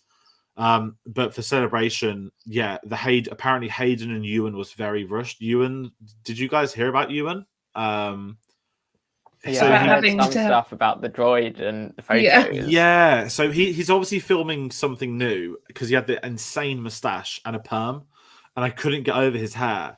And apparently they contacted everyone on the Friday or Thursday night, basically saying if you have a photo op, at least they were honest, due to a show, he's on. You cannot, shake hands, can't touch them. And to their credit, they said instead of plexiglass, which is what all the places had during COVID, they just put there will be an R2D2 in between you and McGregor. Which doesn't sound that bad. You get a photo with Obi-Wan and R2D2. Well, yeah, exactly. 2 for 1. And this is what I thought. And obviously, if you paid for the extra for the Hayden and Ewan photo shoot together, then at least you've got Anakin with R2. The snob in me is like, well, they should have had an R5 next to Ewan, but we don't need to correct that. But the fact Ewan still went with all that, and apparently again he was, you herded through. I guess with him it was probably even tougher because you're not allowed to, talk. Whereas in Scotland when we met him last year, he was great. He was chatting with everyone, really sounds, arm changing the photos and everything. So the autographs that my experience was good, but it was because I had favourable circumstances with the people I was with. Phil, for everyone else. Yes, no, of course, Jed. You met Eunice and Anthony Daniels, right? Yeah, so I got my 2 signed Funko Pops. Oh, they look great. Excellent. Yeah, so Anthony Daniels, it was a bit annoying because I was in the queue for him for a while, and then they said there's been a change in schedule on the live stage, so he's going to that and won't be back for at least an hour. So they said you're welcome to stay in the queue or go back. So I went off for an hour and came back. Yeah. But he was really lovely. I chatted to him for a few minutes, and he spoke to everyone, and the queue moved slowly, which was great. So he was really nice, and the same with Jonas as well. Like the queue wasn't as long for him, but he spent ages talking to people. Jonas let people take photos. I got a selfie with him, and he seemed like really friendly. He was shaking everyone's hand, taking photos. So they were both really nice. Anthony Daniels, like when he came back from the live stage, he came back and was just chatting to people in the queue whilst drinking a coffee. He was like, I don't want to take too long for you guys, so I'm just having my break now, talking to you, drinking my coffee. He's such a nice guy. Yes, they were both really lovely. I had good experiences. The queues, especially Anthony Daniels, took a bit of time, but to be honest, that's what you want because you'll get a bit of time with them when you get to the front. So I was fine with that. I thought they were good. I was really happy with the 2 I did. Nice. Excellent. And that's it. Like Anthony Daniels is when they've been there since the beginning.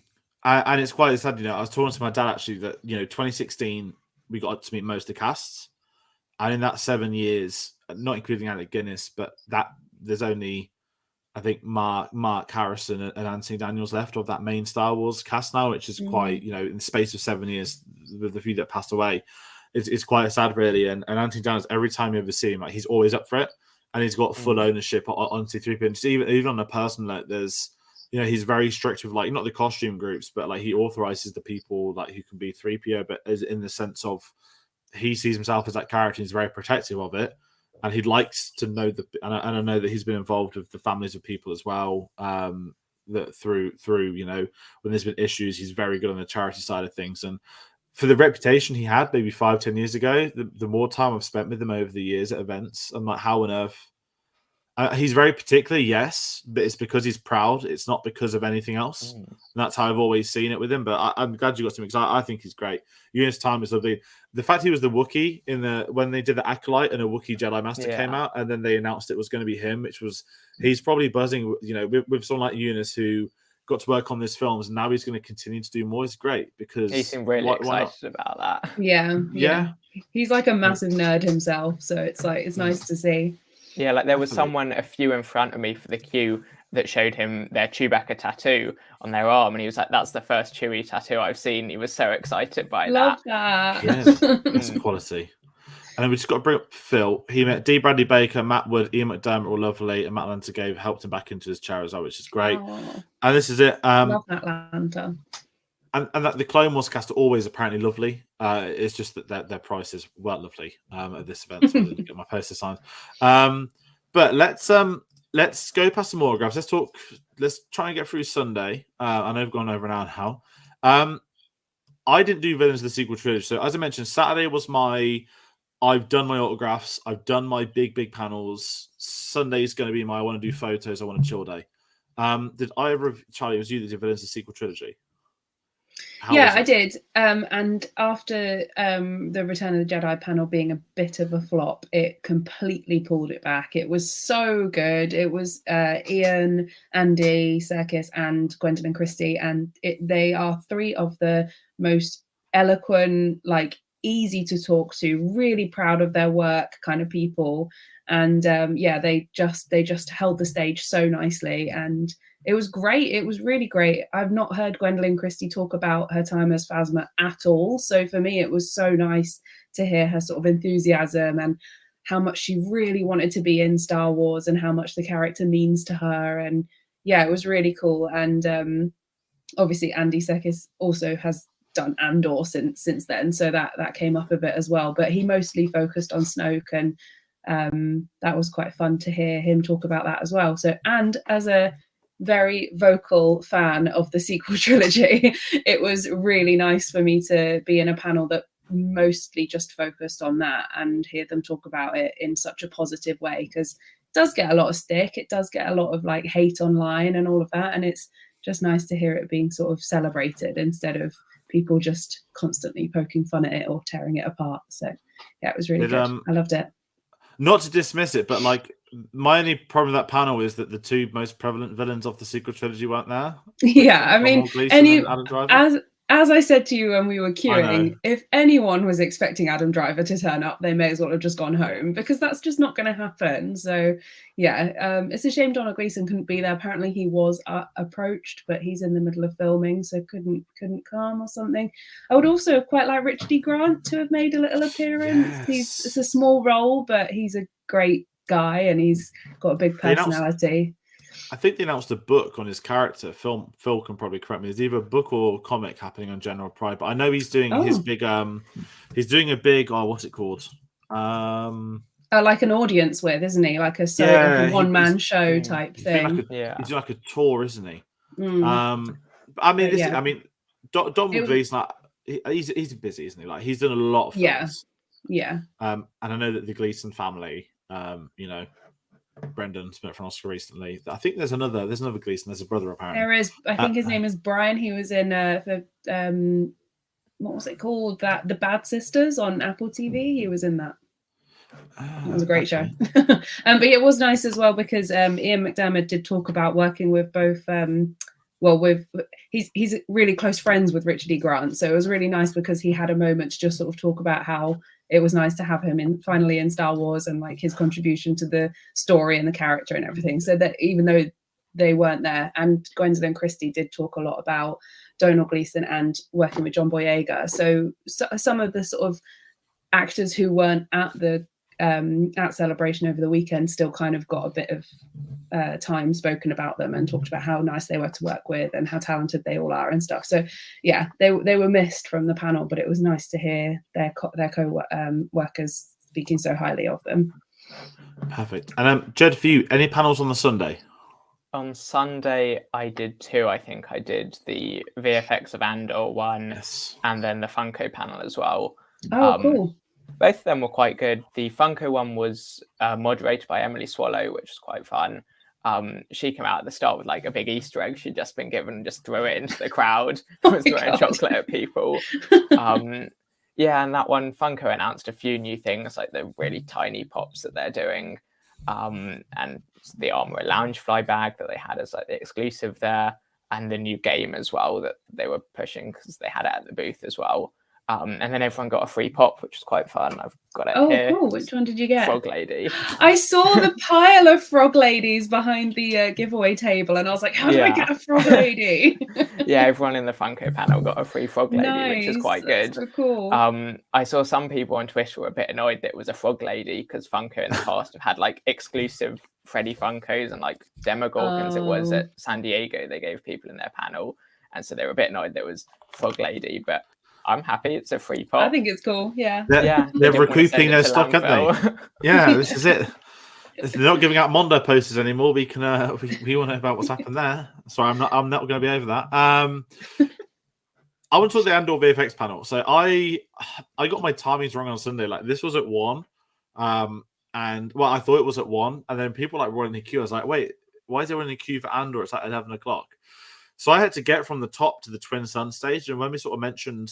I know Sam was in there as well. He's put up on there as well. He looked the interesting panel. Talking about the inside of the venue, you got to get from one end of the building to the other. It's a pretty tight concourse. And then they have a parade of Mandalorians on the Sunday. The whole place was gridlocked at like 11:30. And I just got in. I think I was one of the last people to get into that Andor panel. And it was one of my favorite panels from the weekend. Listen, I've always loved the visual effects panels. I love ILM as a company. Whenever ILM have been to Celebration, whether it's via concept art, people like Doug Chang, whether it's been John Knoll doing creative talks, their panels always interest me as much as the big ones because I don't think there's a platform. I'm not to throw shade at Marvel, like no CGI company would do a Marvel convention, but it's that ILM so integral to the history of Star Wars that I like the fact ILM have a presence at these events as well. Mm-hmm. You know, even you look at Rogue One. That was John Knoll's story idea. And, you know, that's the one that co-created Photoshop. Also, people didn't know that amazing trivia thing. And this was kind of it. That there's so many great little panels in some of these other stages. I didn't do the Funko one. I wanted to do the Hasbro panel, which looked incredible from all the announcements. But the best thing about the Hasbro panel was that they actually put everything in the Hasbro area the day after. So you can actually see all the new stuff they'd unveiled. And the Return of the Jedi anniversary sets look incredible. And they've done the first ever Force Spirit Hayden set, so you're going to get a triple pack with Hayden, not Hayden Ewan. This is going to sound weird. Hayden, Alec Guinness, and Yoda as the Force Jedi at some point this year, which is going to look it looks really cool. Yeah, so Sunday was my quad. I left at 4 because I was watching a football game. But what were you guys? Did you stay longer? Like, how did you find Sunday? It was definitely quieter than the Saturday, I thought, but it was still fairly busy. Yeah, Sunday I thought. Similar to you, quieter than Saturday, but I think as the day went on, it seemed to get a bit quieter. I think Sunday, I'm trying to remember what I did on each day. Yeah, me too. I'm just like, what did I even do on Sunday? I was stood in a queue for ages. After Funko, I went and got the Frog Lady pop and then went and stood in a queue. It was for Alice Zhang. I'm not sure if I'm pronouncing her name right. She did the badge art. I got her to sign the badge because she was signing at her booth. Oh, nice. So I waited that for at least an hour, I think it was. So I just saw everyone rush past to go to the live stage and see Hayden when he was there and heard all of that. So it was quite busy there, but I was just in a queue for most of the end of Sunday. Yeah, I did a panel in the afternoon on Sunday, but I can't remember what I did. What was it? Did you do Disney Parks then? I did Disney Parks. Yes, I did. Thank you. I was like, I did it with Neil, but I can't remember which one it was. Yeah, so we went to the Disney Parks panel. I have to admit, I was a bit disappointed because it was very Orlando centric. They basically just talked about Galaxy's Edge and the Starship Cruiser hotel, which apparently is not a hotel, and I'm probably going to get blacklisted for calling it a hotel. I was hoping for some Disneyland Paris news. There's still an unknown area of the Walt Disney Studios park that we still don't know what they're doing with, and I kind of hoped that we would be getting we're going to do Galaxy's Edge over in Paris, but alas, that didn't come. But that's okay. Maybe they're holding out for D23 and they'll announce it then. But Yeah, it was a good panel. They really gave everyone a really good look at everything at Galaxy's Edge, the rides and everything, and then also the Starship Cruiser, which I didn't really know a huge amount about, other than basically what George has told me about it. So it was cool to see all of that, and we also got posters. We got Gaia posters, and Gaia is the singer from the Starship Cruiser, so that was quite cool as well.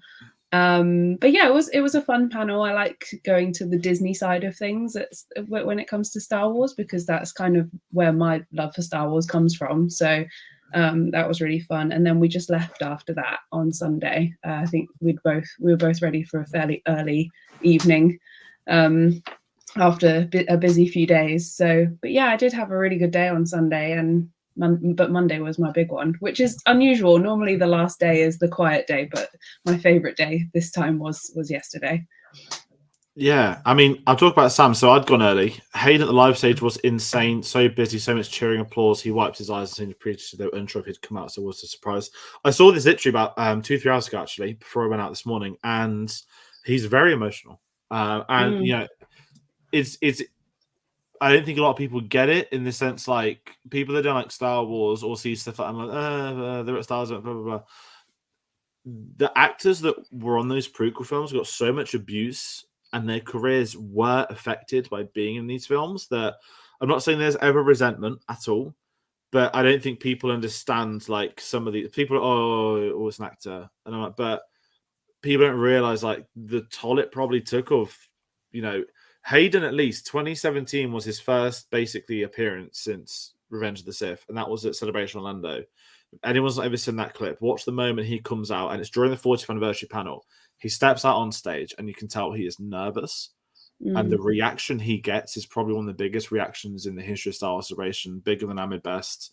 Which, not to compare, Ahmed Best got a wonderful reaction at Chicago, but the Hayden one in 2017, you can tell he's really emotional just being there with them. And I think you can tell it's someone that just didn't know what the perception is, because it wasn't just like fans that would kick off about the prequels. It was media, like big media as well, like Rolling Stone and like the actual companies, alongside stuff like social media. And since then, I've always said that's the day when Disney basically realized that people like the prequels, which is, I'm not saying they didn't care before, but they didn't care massively before. Whereas now, they're very much open. You go back to when pre-Force Awakens, they're like really made a point of, we're going to have sets. It's all going to be in camera. It's going to be, unless we can't shoot it, it won't be CGI. And it was very much like, we can't do anything like we had it prequely, which is why there's, I think, a lot of playing it safe is a polite word for the first one, which contextually I fully understand.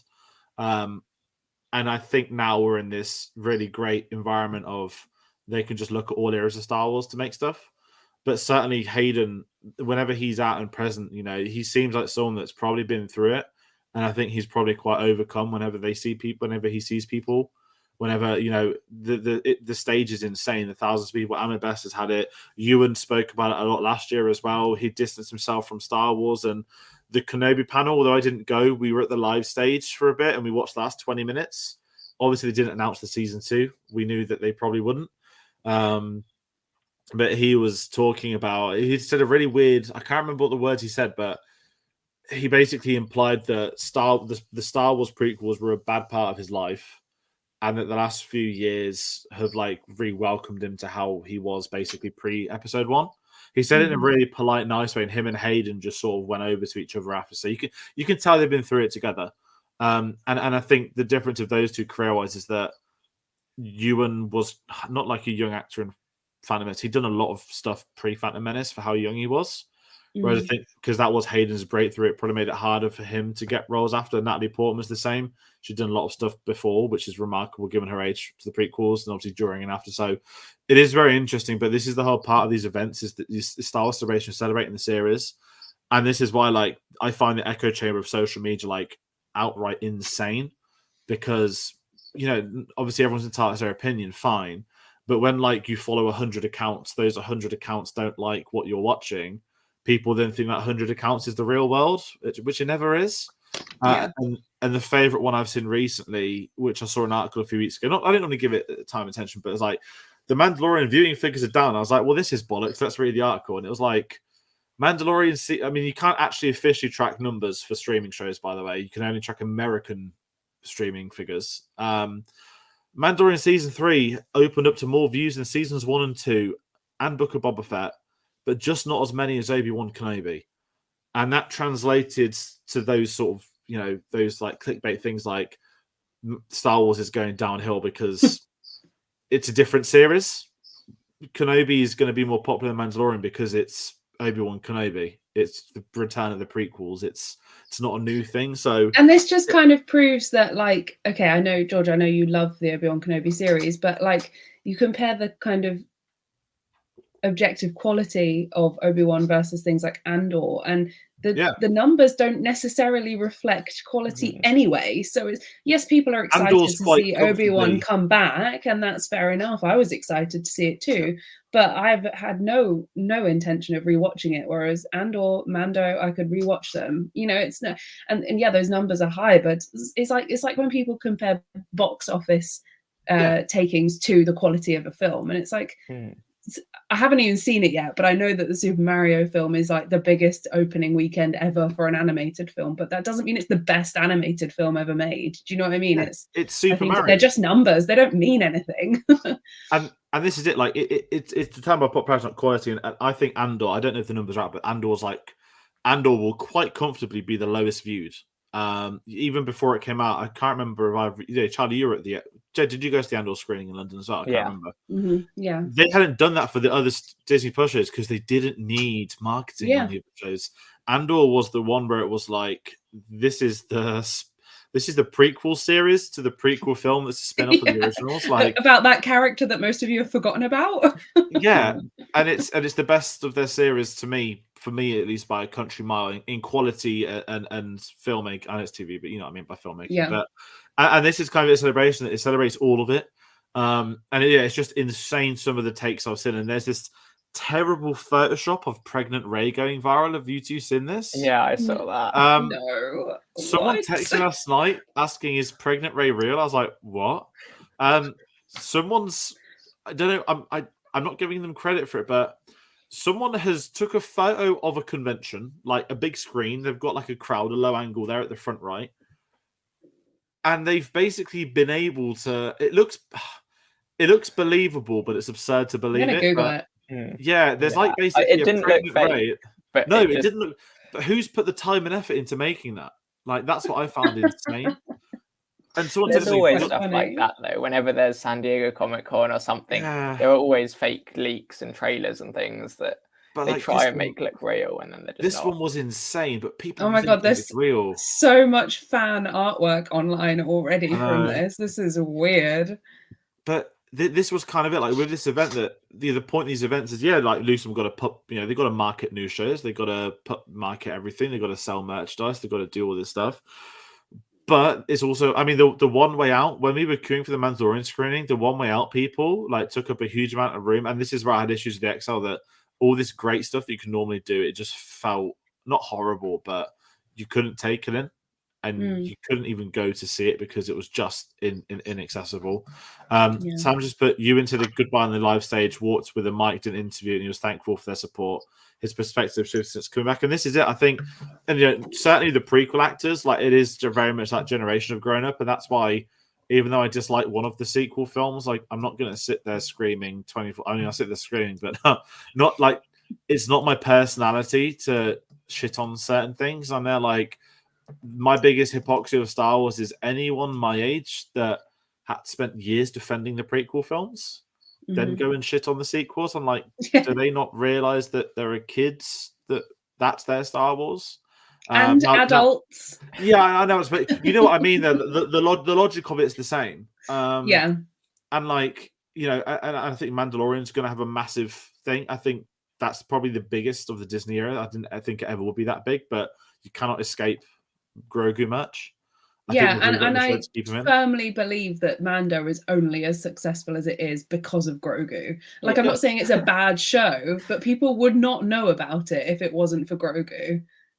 I love Grogu, don't get me wrong, but I just think it's so Disneyfied, and that's that's the era we're in now, and people just need to accept it.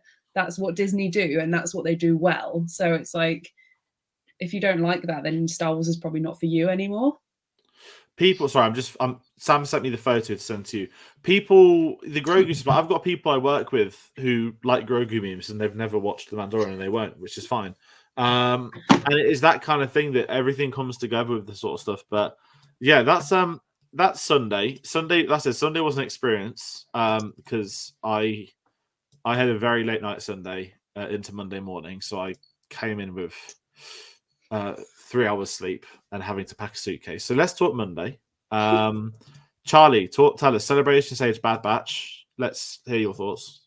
Yeah, Jed, were you in any of the Celebration Stage panels yesterday? No. Okay, so I basically lived in there yesterday morning. Bad Batch panel was incredible. It was my highlight from the whole weekend. I absolutely love that show. It's my favorite of the animated series, which is not what I expected because I really love Rebels, but it completely overtook Rebels for me. Have you both seen it? Am I allowed to say what happens at the end of season 2? I've seen it. I mean, I've not seen it. I'll stay as relatively spoiler. He's not going to watch it. It's fine. He's just said he's not going to watch it. I'm not going to watch it. You can spoil it. Why are you not going to watch it? You absolutely should watch it. It's brilliant.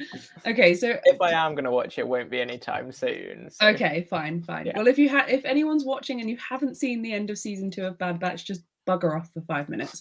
One of the batch dies at the end of season 2, and it was really lovely to hear the cast. So we had obviously the voice of all the clones and the voice of Omega on stage, and the exec producer, showrunner, and producer of the show on stage. I can't remember any of their names. It's been a long weekend.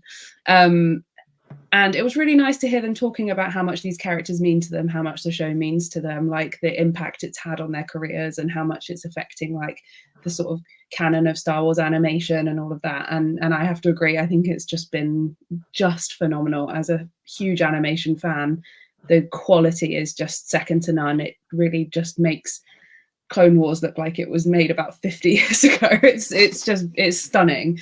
But when they were talking about this one character that we kind of said goodbye to at the end of season 2, they all got really emotional, and they were saying how much they're going to miss him and how they're going to miss the story that surrounds him. And I just think it's so nice to hear, particularly from voice actors, how attached they get to these characters and how much they drive the story and how much it affects their performances and things. And then they did the whole, we're going to say goodbye to our YouTube stream now.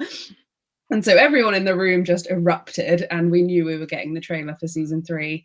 And they announced that it's coming later this year and it will be the final season. So it was an emotional trailer to watch, having just been told that. And it was just an incredible panel. It's so exciting for Batch fans, and it was just... I loved it so much. It was great. And then immediately after that finished, we went back into the queue for the Celebration Stage to get in for Visions Volume 2, which was equally as exciting because we knew which animation studios the episodes are coming from, but we got interviews with all the directors of all the shorts. So they were talking us through like the plot, the characters, the development of the animation and things like that. And then they showed us the Aardman episode, which was so cool. Like, what an audience to show the Aardman one to as well, here in the UK. And it's such a big animation studio for us with, I don't know anyone that doesn't love Wallace and Gromit. Like, it's such a huge thing. And it was very, very, very exciting to see that. So, yeah, it was a pretty cool morning. We were going to try and queue for the closing ceremony, but after those two, we were like, no, we can't be bothered. We'll just watch it on the live stage. It's fine. Yeah, it was great. I'm going to say that we were at Galaxy Stage, so I got to take that one off. And yeah, Bad Batch season 1, I thought it was fine. Bits I liked, bits I didn't. And then season 2, I've seen people insanely hyping it. And I'm glad in that panel they were talking about, like, we were noticing how many people were talking about this on social media compared to other stuff. Mm-hmm. And that's how I noticed it more, that when you're getting episodes of Last of Us and Mandalorian together and Bad Batch is getting as many tweets as those, I was like, okay, like something's happening in the show now. And genuinely season 2 has got some of the best Star Wars stuff I've ever seen. Maybe the panel I watching it then. Yeah, you really should be watching it. You've not watched Clone Wars, have you, Jed? No. There you go. But you Okay, could I probably... think you need to spend you need to spend the time between now and Ahsoka coming out watching all the animated I started series. Clone Wars like a while ago, and I watched a few episodes and just didn't really like it. You didn't gel. could- No, fair You enough. could probably just watch. You could probably just watch the final season for Clone Wars. That's Now. what I I've think heard most people people saying, but Yeah. I don't You could like probably not do that. watching the start. Yeah. Yeah. Well, It's worth it if you've got the time. I mean, it's Okay. Clone Wars. I think or just the particularly best is arcs. it's a big hill to climb. It's it's a lot to watch, but it's worth it. Clone Wars at its best, and this is the same for actually Lucasfilm Animation. I guess we can say now there's been 3 shows that do it. When it's at its best, it is no doubt like on par with the best of the best films. And when it's at its worst, it is on par with the worst of the worst. So there's a lot of inconsistencies, but as long as people will just accept that ultimately it's a kid show, and they do as to get some of the dark. I resent that comment. No, but George Lucas will tell you the same though. Like there are some Star Wars kids animations, but I would not put Clone Wars in there with them. Well, this is it. Like Clone Wars was the first ever like TV rated PG-13 series. Like they couldn't air it in the Saturday mornings, but also like it's not going to be at night time either. It was just a whole new form of animation. It was one of the most expensive animation things ever when it came out in 2008. So it is interesting, but how Bad Batch looks is like insane. Like the quality behind it looks as good as some stuff. And yeah, season 3, the trailer they dropped looks amazing. When I met Ian McDermott on Saturday, I was like, I don't know why I'm talking to you about I didn't say that, but I was like, I didn't think I'd be talking to Ian McDermott about Bad Batch, but I said to him, I was like, I just was so surprised to hear you in season 2. And he said that he'd rejected it.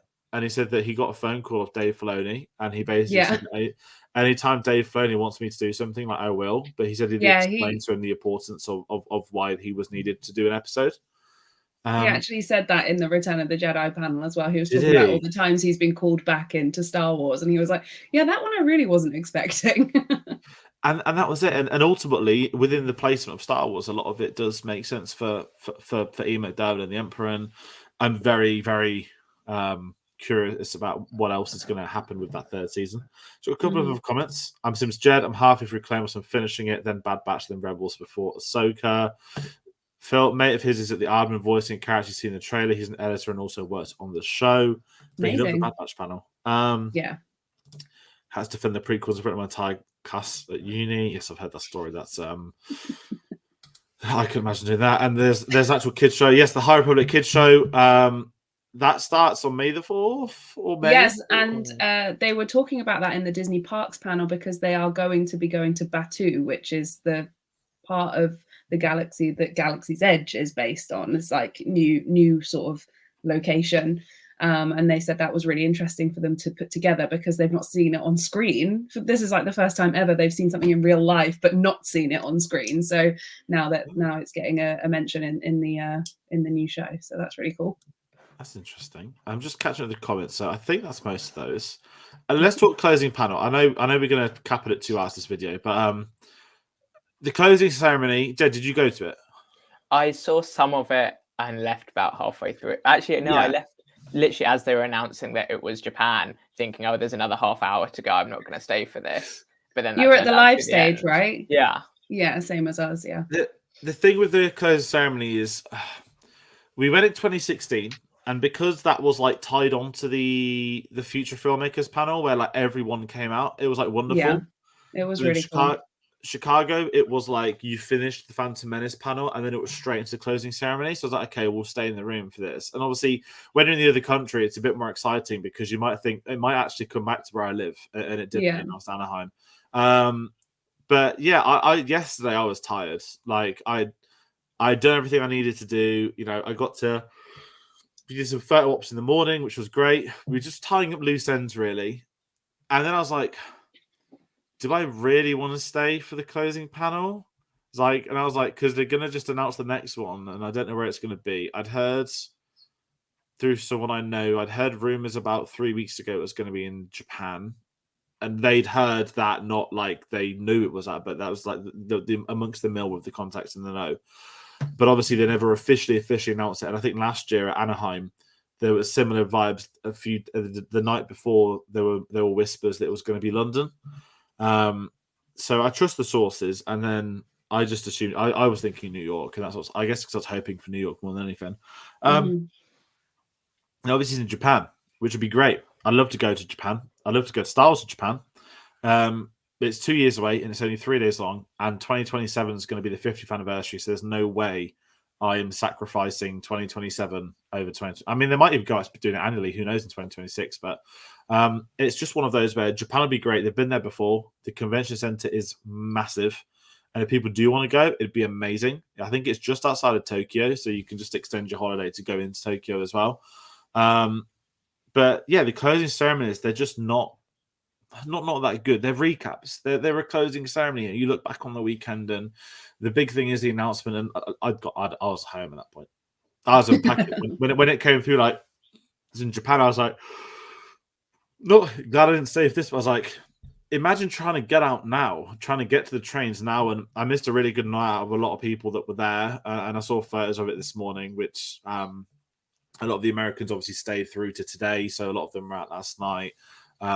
So yeah, listen, everyone's there to celebrate the series, and what they go to socially is like as much fun as the convention, in which I'll say. But the closing ceremony is not a mega thing, and kind of with that, I think we spoke about all the panels we've all been to.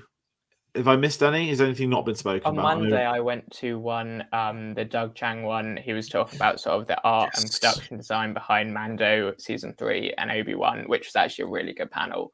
I really enjoyed that. He sort of went through really quickly, showed loads of different artwork and sort of designs from Mando and Obi-Wan, and he was just going really quickly through all of them, saying a brief thing about each of them. That was just really interesting. Really?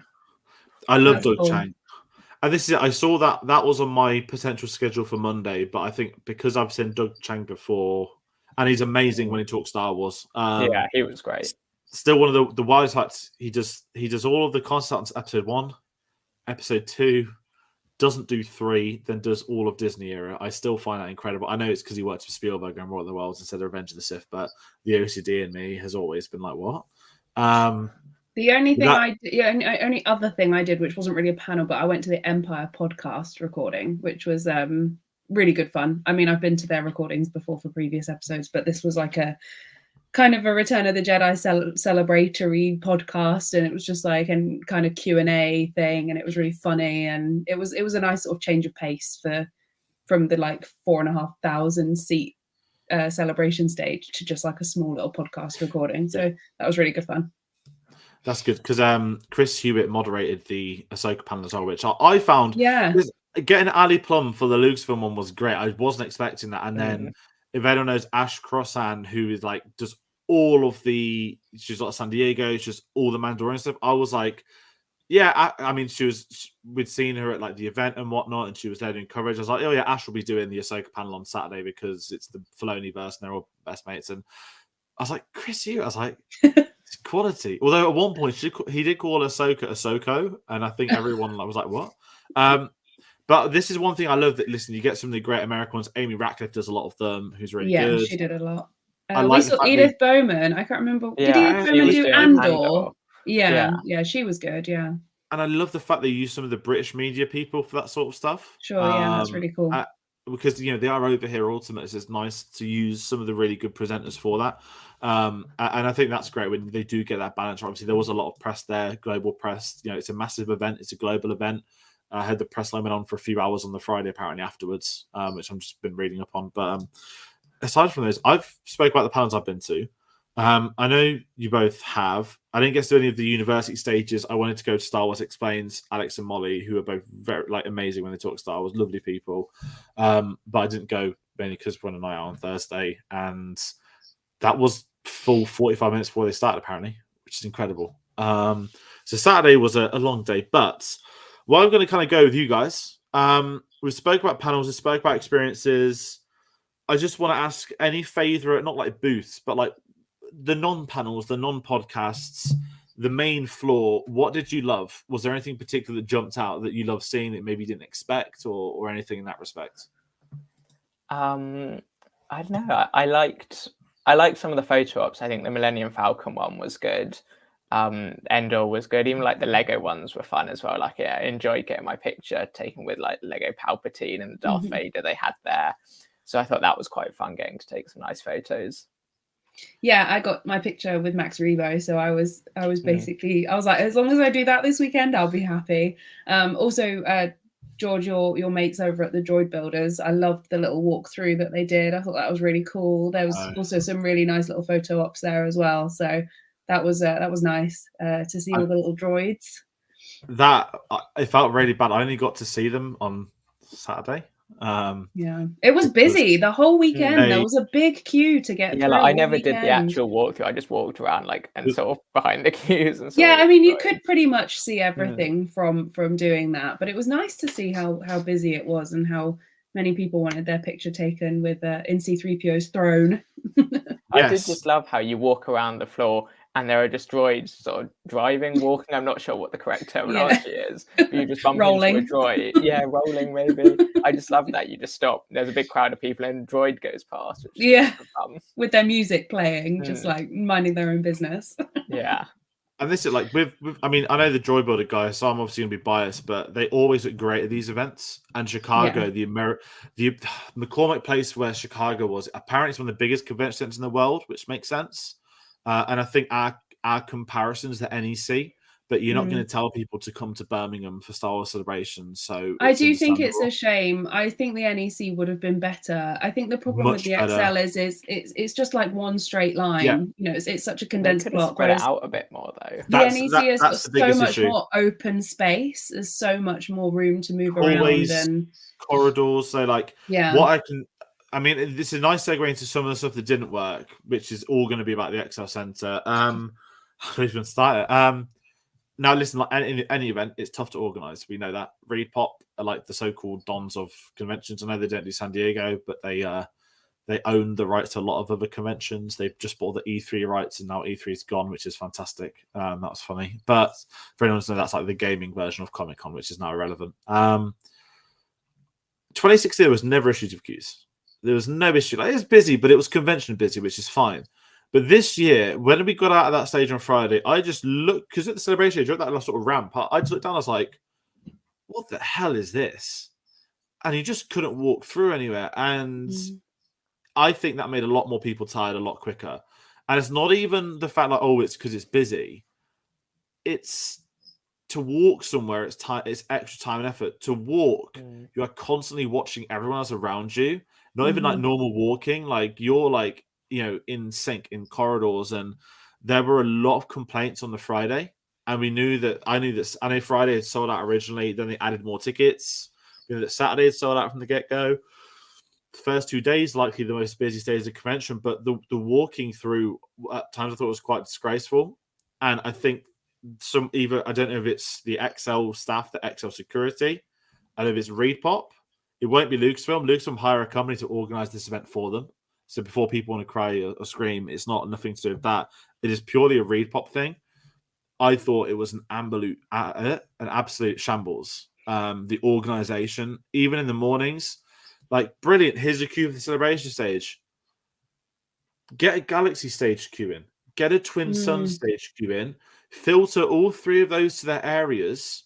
And then there's not going to be a colossal charge at 10 a.m. of more and more people going. That Ewan and Hayden had their own autographs if you're in the 10 a.m. slots. All autographs should have had that because then they could get directed straight to the autograph zones. And there was so many ways around it which they just didn't do a good job with. And again, like I keep going back to Chicago as an example because obviously that's the second one I've been to. It's the biggest venue. It was a 5-day event. And on Saturday, I was sort of like half like zoned out. And I just said to my friends, like, how am I tired after 2 days in London compared to 5 days in another country, another time zone?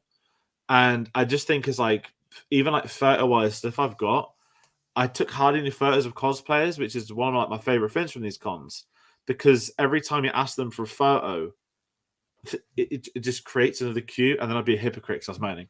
So I didn't do it. And I think a lot of people struggled on yesterday morning. Like someone dressed up as Boba Fett, they fainted in the waiting area before it opened. It was quite bad. We had this massive third. And some guy was shouting for like a medic or something, and no one's listening because they were halfway down a pen. So someone had to then get through the pens to get to someone to send the medical team down. And the medical team suddenly get a queue like that in 10 seconds. I'm just sat there saying, well, when they're making metal barricades, why haven't they done it so there's a walkway in. Yeah. You could have walkway 1-1 walkway again. It could be so much easier. And there's a lot of the organizational ones I thought was shocking here. I don't think it was. I don't know. Again, is it read pop like putting the food courts in between the main halls? And something that I think they could have utilized a lot more is the west entrance, because that when they've done Comic-Con in the past at the XL, the west entrance is like the main sort of hub. That all that outside area where all the trees are, that's usually flooded with cosplayers, and it's a great meeting point. There's loads of places to sit for food and things like that. Why were they not using that end as like this is where you go to get food? This is where like we want to encourage people to go outside and get some fresh air for 5 minutes. Like, but that entrance was just kind of, when me and Neil were looking for somewhere to eat, we walked down that way and there was no queues anywhere at any of the food stands. And I was like, this is a waste. I mean, it worked well for us because we didn't have to queue, but I was like, why are they not using this space? It seems so pointless. Especially like as soon as everyone's in, it's empty, the waiting areas. Like the food trucks could be in there, then they could be like they don't turn on till like 11:30 or something, because no one's gonna have a full meal at like 11 o'clock. And organizational wise, there was something massive missing. And I'm sure they'll send out the the traditional here's your survey after the convention, let us know what you thought. And I know that even one of my American friends, Laura, who's from Chicago, she's really sound. She was saying the thing that surprised her the most was actually Matt just commented it. There was one spot for people to go out to get fresh air, and it was a smoking area. And it was like under construction, so it was like a tiny little area that was with like a great big wall. It wasn't even really outside. It was like a cramped little courtyard. Who wants fresh air become a stranger's breath? And this was kind of it. Like just basic things like that were missing. And I don't have asthma or anything like that, but if you could only get air and it was cigarettes, not everyone's going to want that. And I guess it's good to have a smoking area, because people that smoke, great, they've got somewhere to go. But there was just so many little things that I think if those things get corrected, it's going to make life easier for people. And even like Lego had their own queue, which is great, because Forbidden Planet had a queue. Hasbro was just like in out. Like everyone was everywhere at the Hasbro booth, and I was just there like, Hasbro, you're going to be popular, and also have they got such a small area? That's what surprised me. Funko had a massive queue as well. Yeah, separate queuing area. And that the main store, of course, and it just really caught me off guard of some of the basics they didn't have right here. And like I said, if you've got a thin concourse, put the food at the other end, put the stuff, because people I genuinely think that would have solved the crowd problems if they just had the food in a different area, or even just like spread the halls out, like just across more of the space, because there was lots of the XL they weren't using. And that room where they had the queue for the Twin Suns stage was like an absolutely enormous space with like a tiny little queue in it.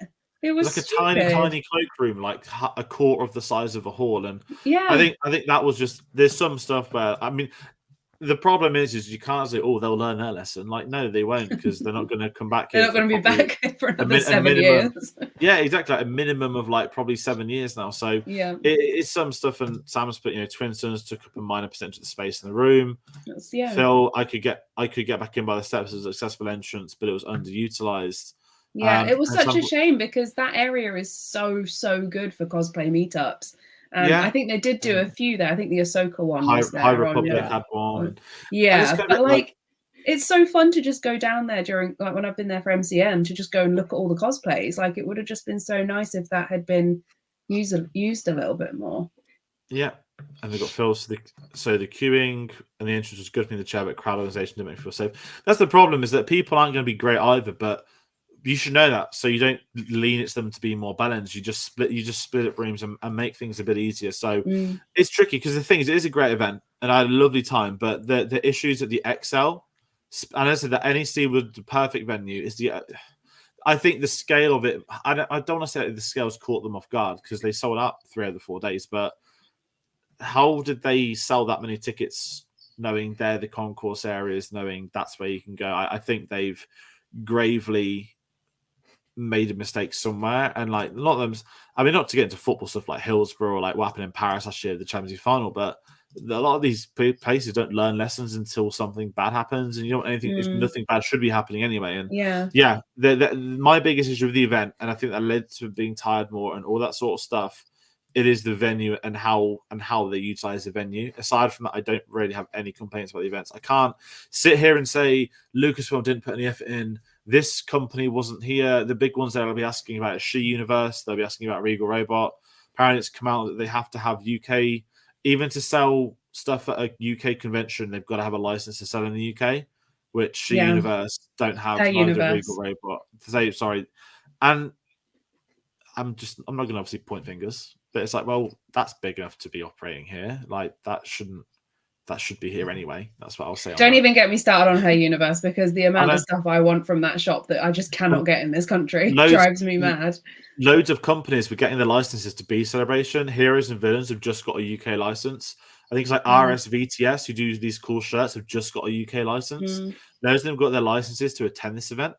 And that's why it's mad that that's one that just unquestionably have one. I get Regal Robot not having one. They make like sculptures, house stuff, which is expensive and tough to ship. But like the other ones, there's no excuses, especially on its clothes. But kind of without moaning, about the XL too much.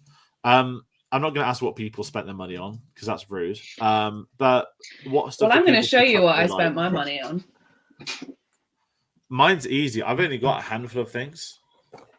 Jar Jar Binks. I got Max Rebo. He's my little mascot of the weekend. It's going to upset Dave.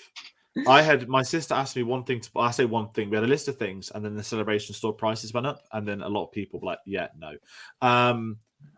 I wanted the Return of the Jedi pint glasses. They looked amazing. They were so nice. And then they were £70. I was like, yeah, no. Someone's going to put them in the dishwasher and it's going to ruin it. So no.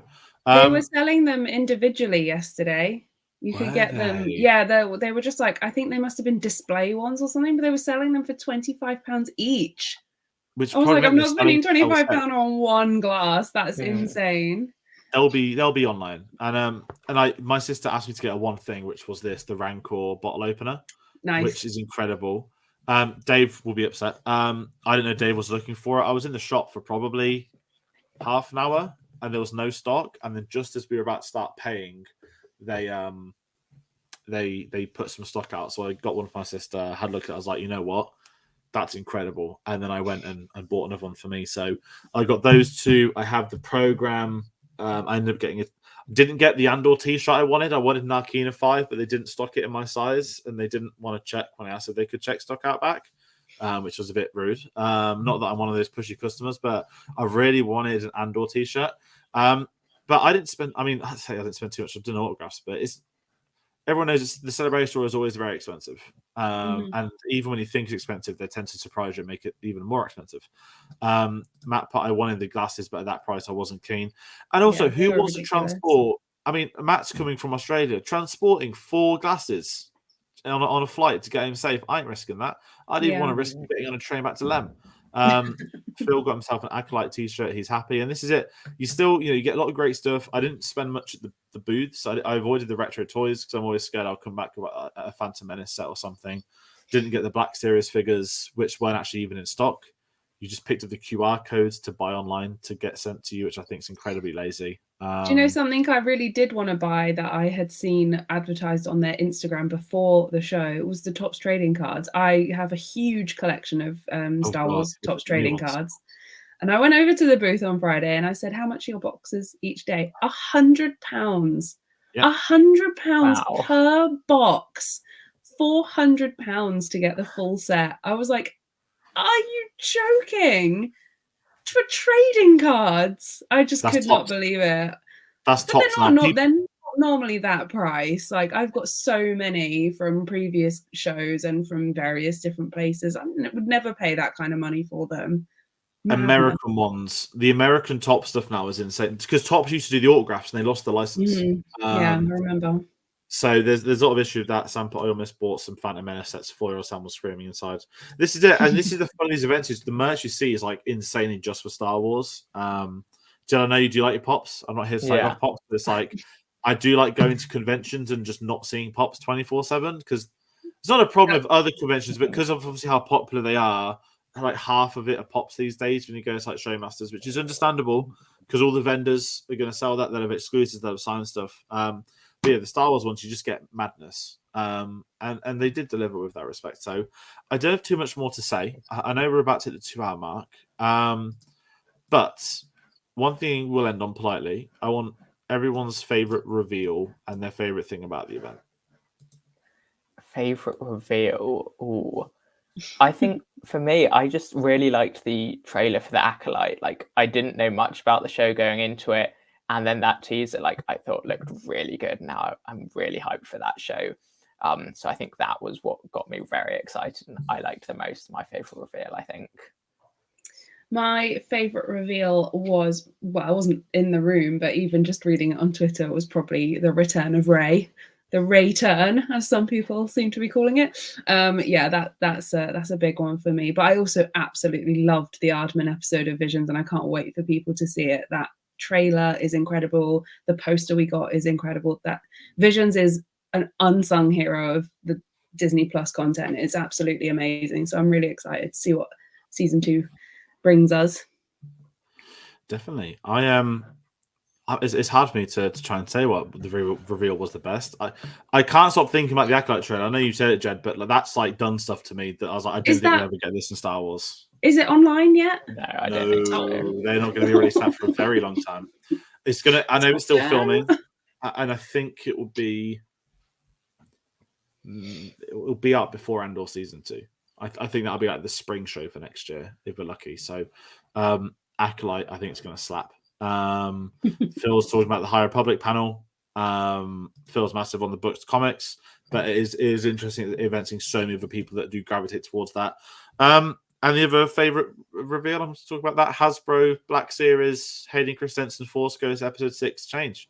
People used to slate Lucas for that change, and on the grand scheme of things, it's been one of the best changes ever made to a film. It is getting Hayden in for Episode 6 because we're gonna get him in Ahsoka. We're gonna get loads of other stuff. And some put the Acolyte is very intriguing on every level. And this is it. And I don't know really how to wrap this up. Listen, it's been a long few days. I feel shattered. And I'm sure you will still do. People will be hungover. I know one of them commenting is likely to be. And sometimes you can just feel hungover without drinking, which was like every night for this weekend. So thank you both for coming on. As I said, it was nice to see you both. And I didn't get to spend time with a lot of people across the event. I bumped into people not seen in years who I literally got a passing high and just didn't have the chance to see. But aside from that, it's been a pretty great weekend. So as I said, if you're not watching live, you're watching later on, please do let us know your thoughts on the event. If you enjoyed it, if you didn't, stuff you liked, stuff you didn't like. As I said, we don't. I almost brought up Star Wars theories, incredibly embarrassing video at the airport. But some people believe that the media have flown over to say everything's good when they've all bought tickets themselves and go to panels. But I'm not going to get into that. But yes, if you liked the video, there's a lot more Star Wars coming.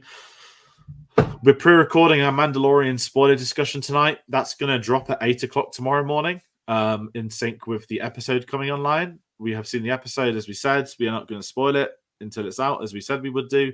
So that's going to be recorded tonight. I cannot wait to rewatch it. I cannot wait to rewatch it after we've recorded it because my mind's a bit slow at the moment. And then we'll have the finale next week. So yeah, it's a good time to be a Star Wars fan. A lot of stuff happening. And as I do get involved, do get us on there. Go get us on social media, Twitter and Instagram at Simran_Savvy, Facebook, letterboxd.com/SimranSavvy. Link to Redbubble for anyone that does want any merch. I haven't got both your handles, but I will put them in the description after I've finished recording. Jed, is your Twitter still at Jed Wagman? Yeah, just at Jed Wagman. That's where you can find me, nice and easy. Charlie, yours is at Funny Old World X. You can just see my endless tweets about how much I love Star Wars from the last 4 days. And listen, that's been the best thing about Celebration, is seeing everyone come together. There are people I've not met who I didn't get to meet at the event who I've still not met, and they're still in contact on social media and stuff, and that does happen. So it is one of them events. There's nothing like it for me for film stuff. And although we won't be in Japan in 2025, we will still cover Star Wars stuff. So I might be. That would We're be thinking good. about it. Me and I would my love sister. to. But if anyone's going to go, I'll be there. It's only if I win the lottery between now and then, and we can only hope. Definitely. And like I said, listen, both of you, thank you for coming on. Enjoy your evenings. Everyone else at home, enjoy your time. I'll say to you, everyone's back at work, can't they? But we're not. And we will speak to you in a bit. Take care.